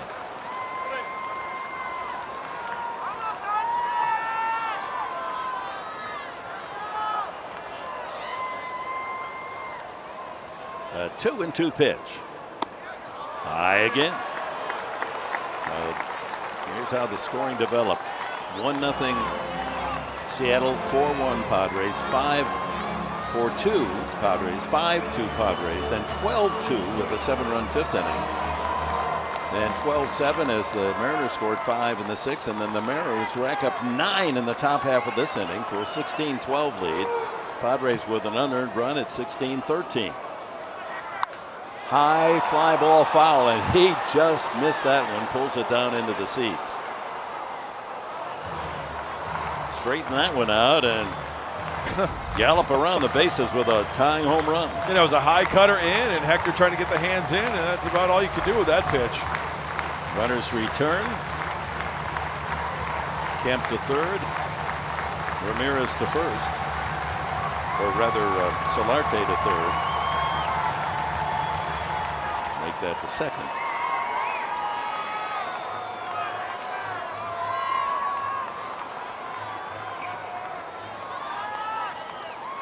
And they'll be off as the count is full. Swing and a miss, strike 3. Well, the Padres do get a run unearned and cut the lead to 3, 16-13.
Cincinnati club takes on the Rockies and give them a beatdown. We talked about the Rockies and how well they are offensively, but they give up a lot of runs, and it's going to be pretty interesting them coming to Petco Park with all the runs scored here for San Diego. Oh yeah, it was like you're not short of offense in this one. When Mark and I see on Padres Live, the post-game show, we'll get you all set up for the Rocky series that'll take place beginning tomorrow. Also, you'll hear from both managers tonight. Andy Green will also hear from Scott Service, their thoughts on the comeback and ebb and flow of this incredible ball game. So we've got that plus highlights from around the league when we see you after the final out. Dick and Mark? Well, you won't see a game score like this even in the NFL. 16-13 as Carlos Villanueva comes in to work the 8th inning. We got 2 innings to go. A 3-run advantage for the Mariners. Nelson Cruz, then Seager, and Deho Lee, 3 home run hitters against Villanueva here in the 8th inning. Cruz does have a home run, a 445-foot shot to deep right center. And a single as well in his 4 at-bats.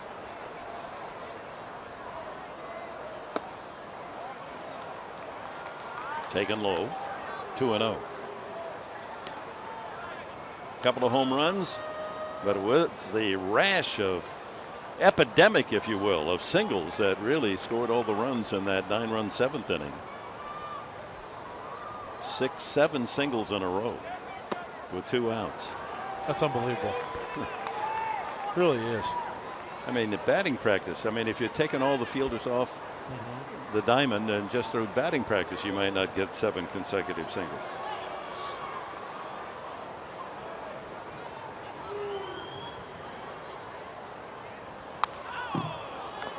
And it remains now at 2-2. You talk about advantageous hitting. There have been 12 men in scoring position for Seattle, and 11 times the hitters come through to drive in a run or get a hit. 11 for 12 tonight. Look at those numbers. Only 2 men left on base, and they've scored 16 runs. Now that's really taking advantage. High, deep drive, and it's plenty high, and that'll keep it in the yard. And Kemp makes the play. The one away as Cruz sends one very high to the right fielder. Seager continuing his blistering attack against Padre pitching. 3 for 4 tonight with 5 runs batted in on 3 singles. And 10 for 14 in the series. And 14 runs batted in. Looks like Steve Clevenger coming in from the bullpen with all the gear on. Scott Service may be incorporating the backup catcher.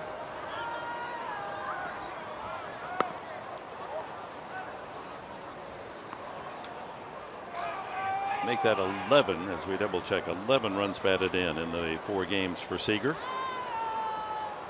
He now has 38 on the season with 5 tonight. Shift on. 2-0.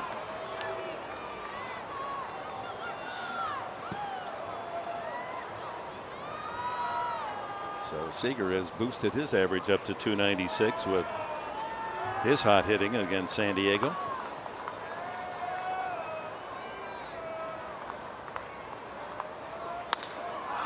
High fly ball, shallow in center, and Jay comes into left center field to make the catch. 2 away.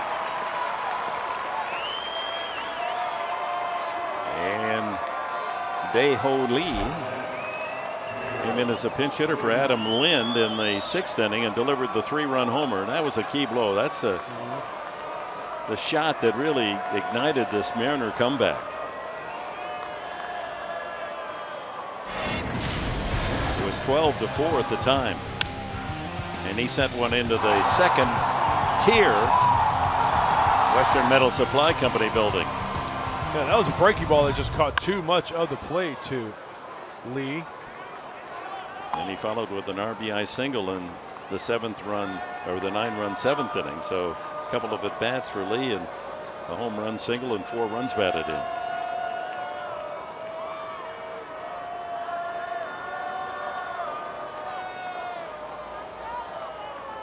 They do the Belafonte on Lee up in Seattle. Day-o, day-o. Joaquin Benoit, former Padre, heating up. 8th inning for the Padres will start with the 9th hitter, and then John Jay will get his 6th at bat. He's 5 for 5.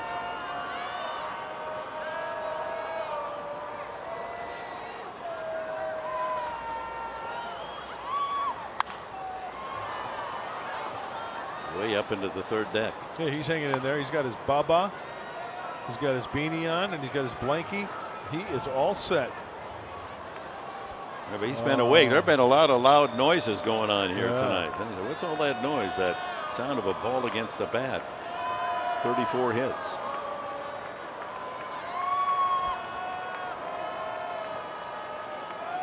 Those were the good old days, huh? Low and away, 1-2.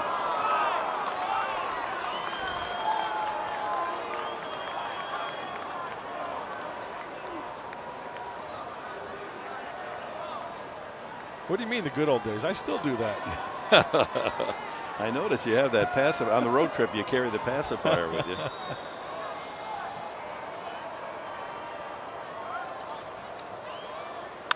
Another base hit for Lee. 3 for 3 as a non-starter.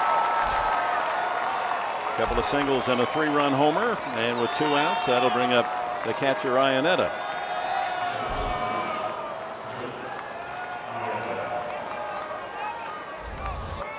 This kid can hit a little bit. He's got a big body. Once he gets those arms going, he's got some pop. He'll fight off some pitches too. He's got a good aggressive swing. If he gets jammed, he'll find a hole.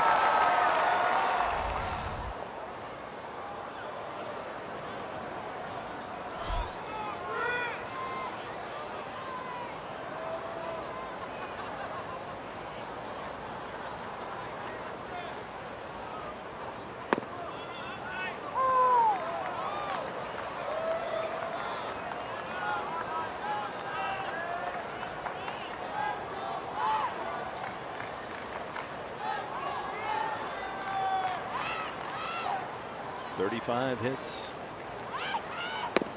Iannetta has 1 base hit, a single, knocked in a run in that consecutive run of Bengals in the 7th inning. 7 straight singles, all scoring a run.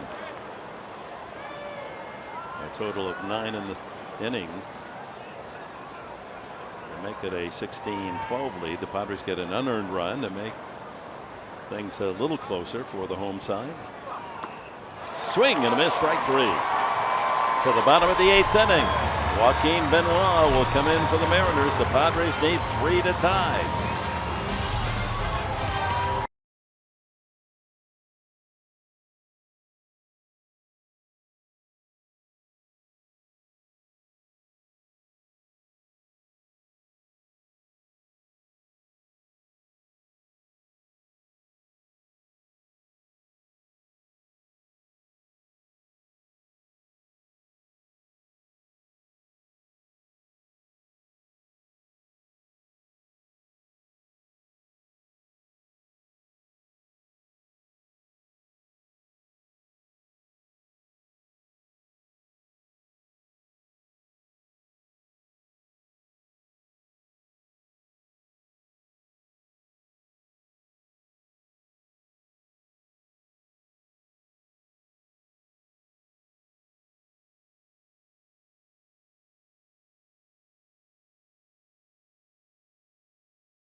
Over the Padres, and Monday, sit your DVRs. Have a cup of coffee with Dick Enberg and Will Myers as they stroll down memory lane. Talk about some baseball and talk about life off the field. Monday after Padres Live right here on Fox Sports San Diego. Yeah, he was a fun guest to have a cup of coffee, and of course the whole idea of that show, you fans have seen it. It's we try not to do a Q&A so much. It's just a couple of guys sitting down, have a cup of coffee, and talking about things. You know. How did Will take his coffee? You remember? I really don't remember. No? Is he a coffee drinker? See, I just, yeah, but he sipped at it. I don't know if, whether he's an addict or not. I think he's got plenty of adrenaline flowing. He doesn't need the boost, the caffeine boost. Well, here's Benoit making his 10th appearance. And he's a guy who looks like he's always on decaf out there on the mound because he'll slow it down quite a bit. But we know what he's all about. Mid-90s fastball. He's got the changeup, breaking ball. Brett Wallace will lead it off in the number 9 spot for the Padres. And then the top of the order, Jay and Myers.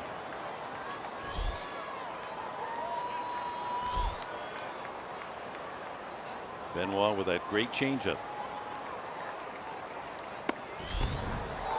Starts with a fastball at 95.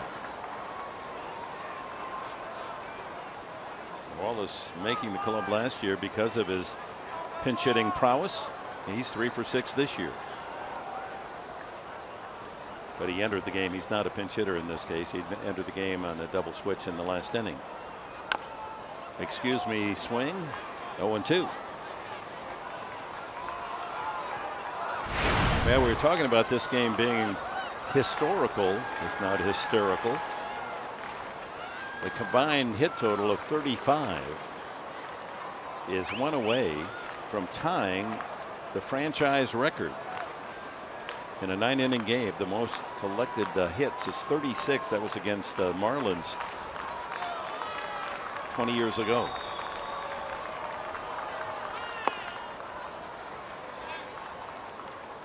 Just off the top of your head, let's see, 48 seasons, 160 some game. We're talking about what, 2,800 games, and a chance tonight to see a game with the most hits collected by two teams in a single 9-inning game. One away from tying the record.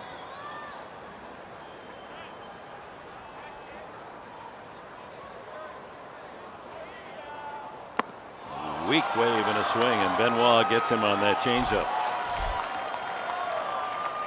Well, we saw it so many times last year with the Padres, and there it is. It's almost like a split change. He throws it just like his fastball, and it is a dandy. Can't lay off even though it's in the dirt.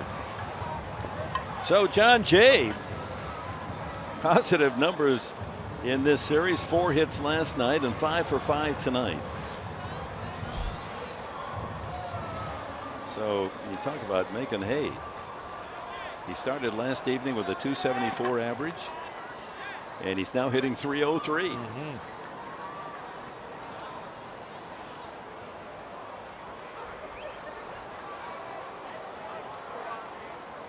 9 for 11 will do that to you.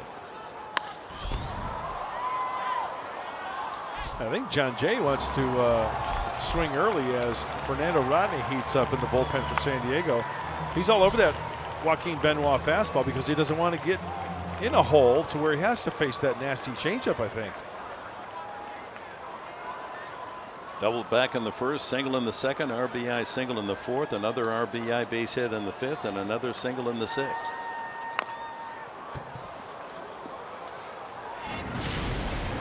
And here's the evidence. Double to right. That was back in the first inning and set a 4-run first inning. And then 4 consecutive singles. That one knocked in a run. So did this one. And 5 for 5 as he skips that one through the middle of the diamond. And a swing and a miss, strike 3. So the ball in the dirt. They collect the out 2-3 at first. So a couple of strikeouts for Benoit here in the 8th. And that'll bring up Will Myers. Myers is tapped to the mound, hit into a double play, struck out, then a 2-run single. Grounded to short his last time. Kemp to follow.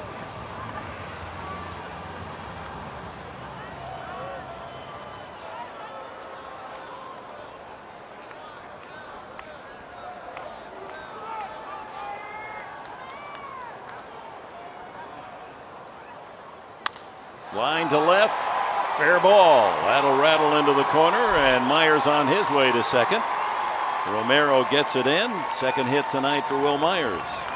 And that does tie the all-time Padre record for most hits by two teams in a 9-inning game. The 36th hit of the night. Joaquin Benoit wanted to get ahead with a first pitch slider. That's like his third best pitch. He's got the fastball, the changeup, and then the slider. So the show me pitch, and Will Myers takes advantage of that to get in scoring position with that double.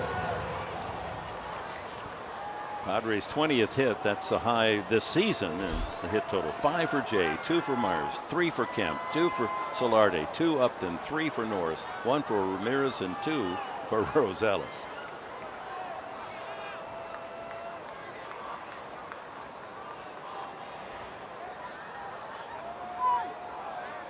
Time called. Kemp knocked in a run with a single in the first. Singleton scored in the 5th. Safe on an error in the 7th and scored.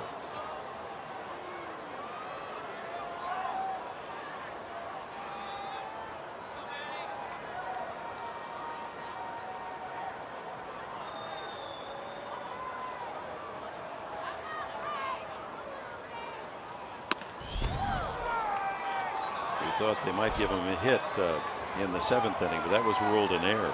So he has only 2 hits tonight, not 3.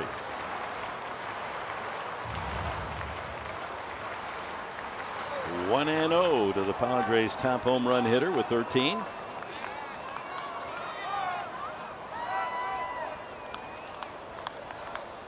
Solarte on deck.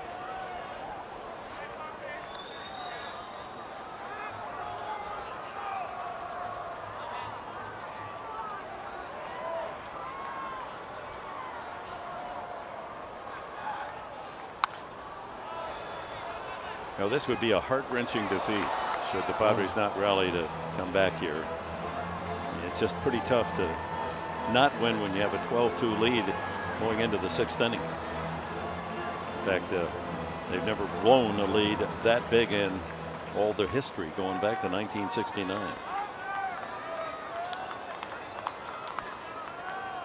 But it's not over yet. Chance to pick up one of the runs here in a 3-run deficit. Myers out at second.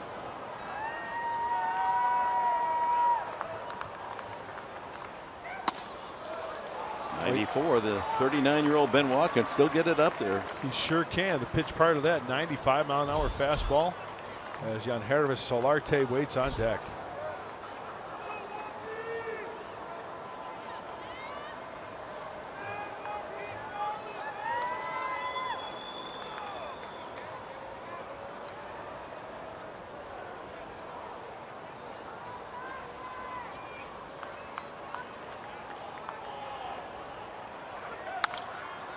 Play, and he'll need a new stick.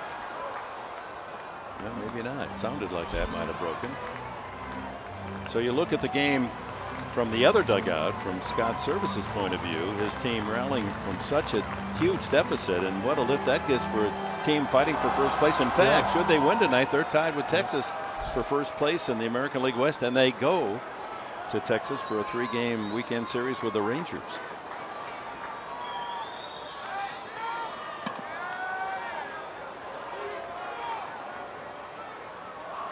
The 2-2 delivery. Line but foul.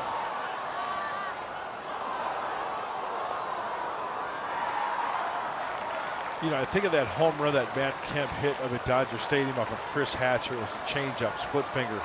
That's exactly what Benoit throws, and that pitch there was just too far inside, and it's hard to keep fair.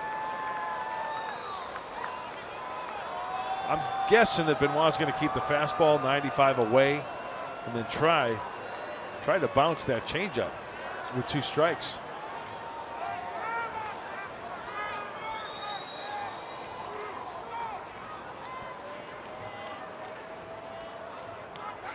That's exactly it. Swing and a miss, and Benoit strikes out the side.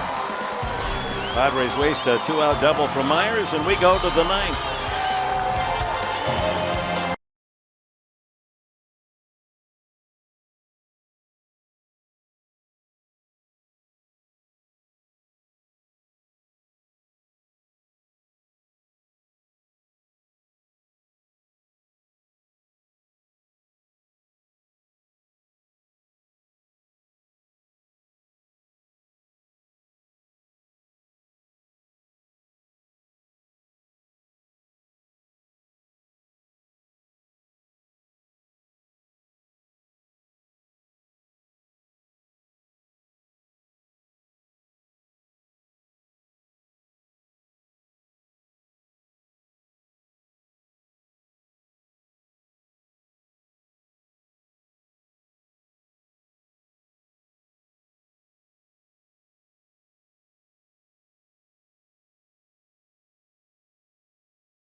of the game, and it goes to the Padre bullpen. Brad Hand and Ryan Buchter, Brandon Maurer, Matt Thornton just couldn't get that final out as the Mariners racked up a 5-run 6th inning and 9 runs in the 7th inning to rally from a 12-2 deficit and lead 16-12.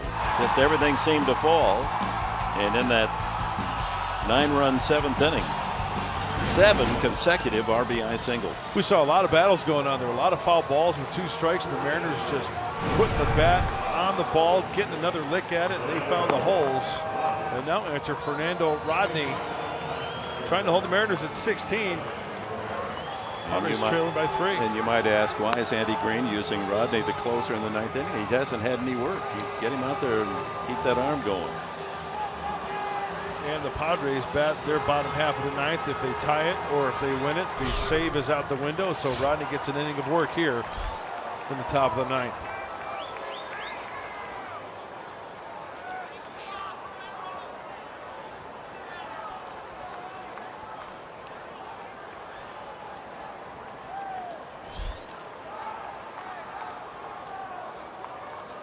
Looking back through past action, you've got to go over a week to find Rodney in the box score.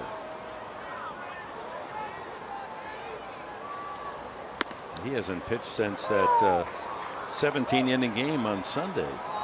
No, I guess he did get in a game in Arizona. That's still back on May 28th. So been a near week. Romero off the bench. He chops one to the second baseman, now Solarte, over there to throw him out.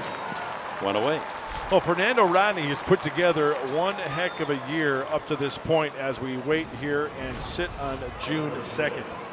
Chew on this for a little bit. His 19 frames of work to start the season without allowing an earned run. It's the 3rd most ever by a Padre reliever, Fernando Rodney. That's doing some serious pitching right there. Yeah, there he is. You got to go back to May 21st. In this period, only 3 outings since May 21st. Only 1 hit in those 3 games combined as O'Malley squares and takes inside. He was part of that single carousel. They went around and around and around for the 9-run 7th inning.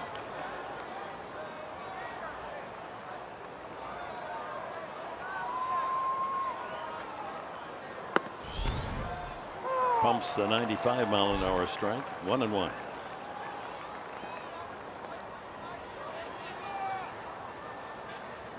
And Fernando's been around a long time. He knows how to keep himself sharp. It's been a long layoff in that bullpen. That's a Where'd strike. That miss? Okay. He went for it, and it was in the strike zone. I was going to say, there was a delayed call right there by Ramon De Jesus, the home plate umpire. So looking to the bottom of the 9th inning, the Padres currently trailing by 3, 16-13. It'll be Solarte, Upton, and Norris scheduled.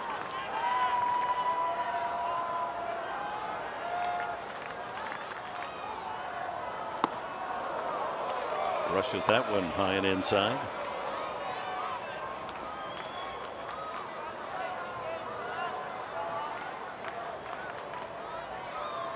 The Mariner closer is Steve Cishek. He pitched an inning last night. No runs and allowed 1 hit and a swing and a miss. Strike 3. And this should be interesting. Hold on, put on your seatbelt. Let's look at the keys to the game, brought to you by your San Diego Honda dealers. Seems like we went over the keys last week. More home runs, please, for the Padres, that is. Well, 20 hits tonight for the Friars. No home runs and no big innings. Well, the Mariners, 5-run 6th, 9-run 7th, and I'll be the first to take that red pen and put a big F on my report card. But you know, it's a long season and it all balances out. You know, that's a nice thing about the way I score. They give my grades. 0.0. Cishek, the closer, his wild sidearm, high kick and delivery, getting ready. Fat, drunk, and stupid is no way to go through college. Well, but wait a minute. What are you going to do at the start of the game? Say the keys to the game are that the Mariners are going to score 14 runs in 2 innings. Milwaukee batting for the 6th time after going 0 for 3. He had a scratch single in the 7th and scored, an RBI single and scored in the 7th inning.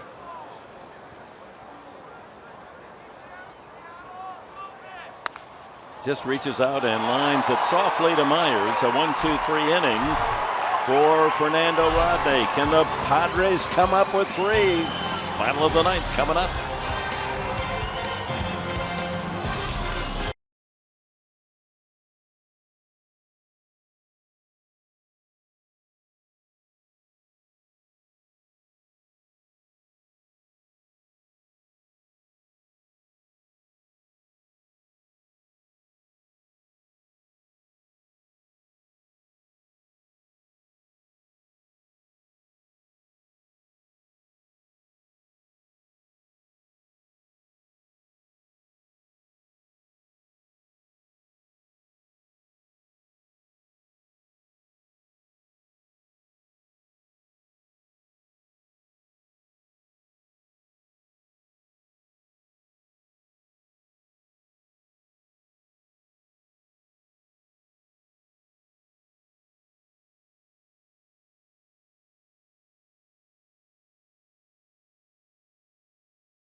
And welcome back. Last of the 9th inning, and the Padres trailing 16-13.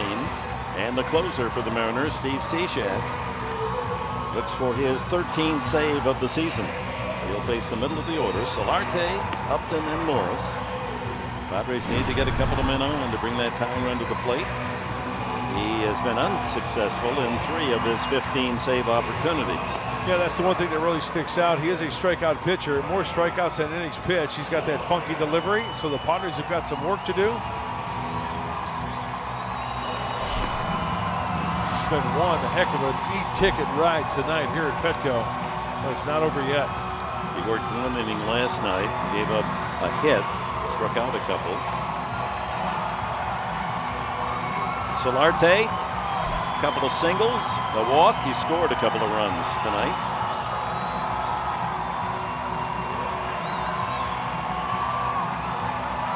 And 22,588, treated to a record offensive night for the Padres, not just at Petco, but in their franchise history. Total of 36 hits between the 2 teams. First pitch is in there at 92. You might wonder what the Mariners' Sox look like. Well, there they are.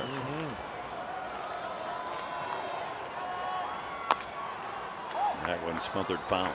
Well, when Cishek is on his game, that's what's going to happen. A lot of grounders. Infield singles come along with that as well, because the Mariners are playing back on the infield. 3 heavy on the right and a lone defender on the left.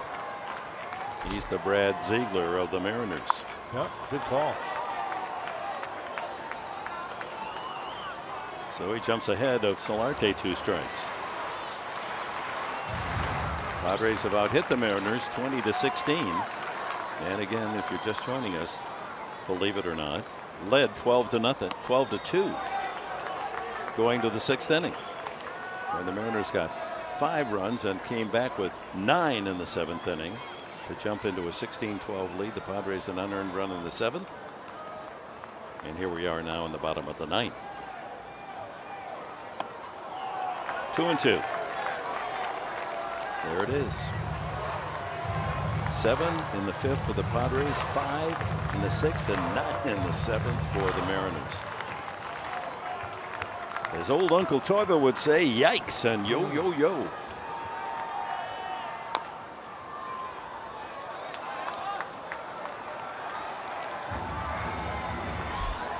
I mean, it's extraordinary for any inning for a team to score 5. Tonight right. We've seen the Padres score 7 in an inning, and then 5, and then a 9. And you know, I said it earlier, this is reminiscent of games at Coors Field. One away as Solarte goes down swinging. Benoit in the 8th inning struck out the side. Cishek has the frisbee, the low 3/4 arm delivery, and that slider to get Solarte. Here it is, out of the hand. See him work around it, see the rotation, the back door, and out in front of it as well for the swing and miss.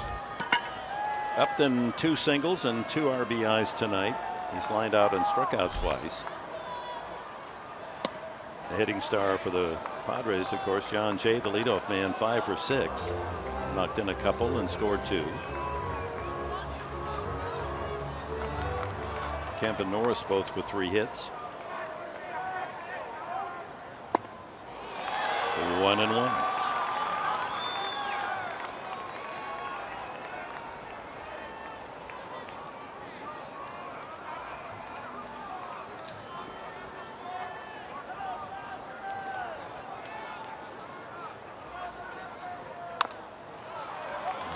Hitters so far look off balance every delivery from Cishek. He's hitting both sides of the plate. Down and in, down and away. He'll go up the ladder by design.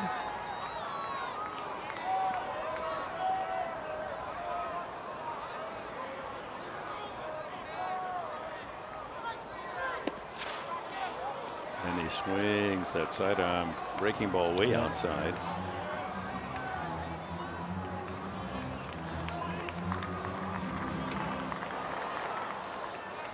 So as a sidewinder, you throw that 2-seamer. What do you expect it to do? Do you get the same action? Very sharp action down and in towards the shoe tops. Up the middle, shift on. Can they throw out Upton? Oh my, what a play. Goodness.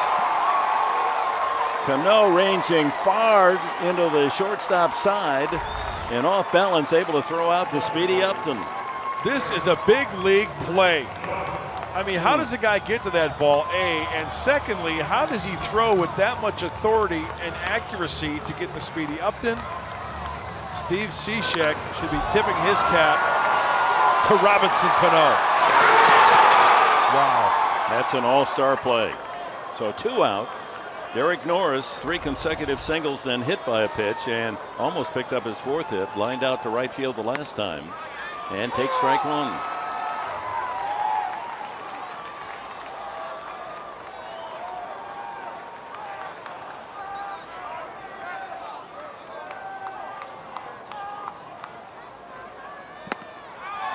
Well, the Padre train was choo-chooing along after a 14-6 win last night and a 12-2 lead tonight, and derailed in the 6th inning and crashed in the 7th tonight. And this is going to be a tough one to digest.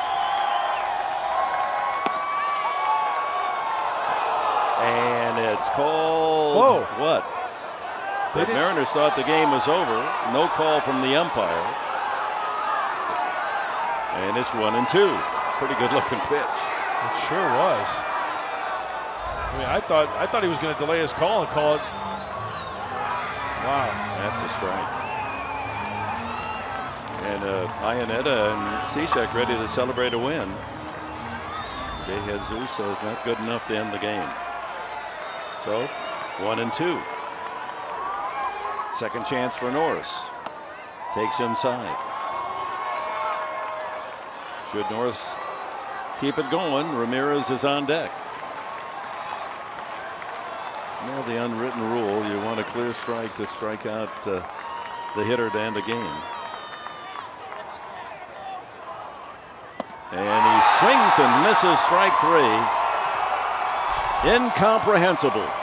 A 12-2 lead goes down the drain, and the Mariners survive and win 16-13 to move into a tie for first place. Padres Live is next with Mike Pomerantz. Unbelievable. Dick, when we see in just a couple of moments on the post-game show, we're going to hear not only from Andy Green, but also the manager of the Mariners, Scott Service. History made, good and bad, for both clubs. More on that in a moment on the post-game show.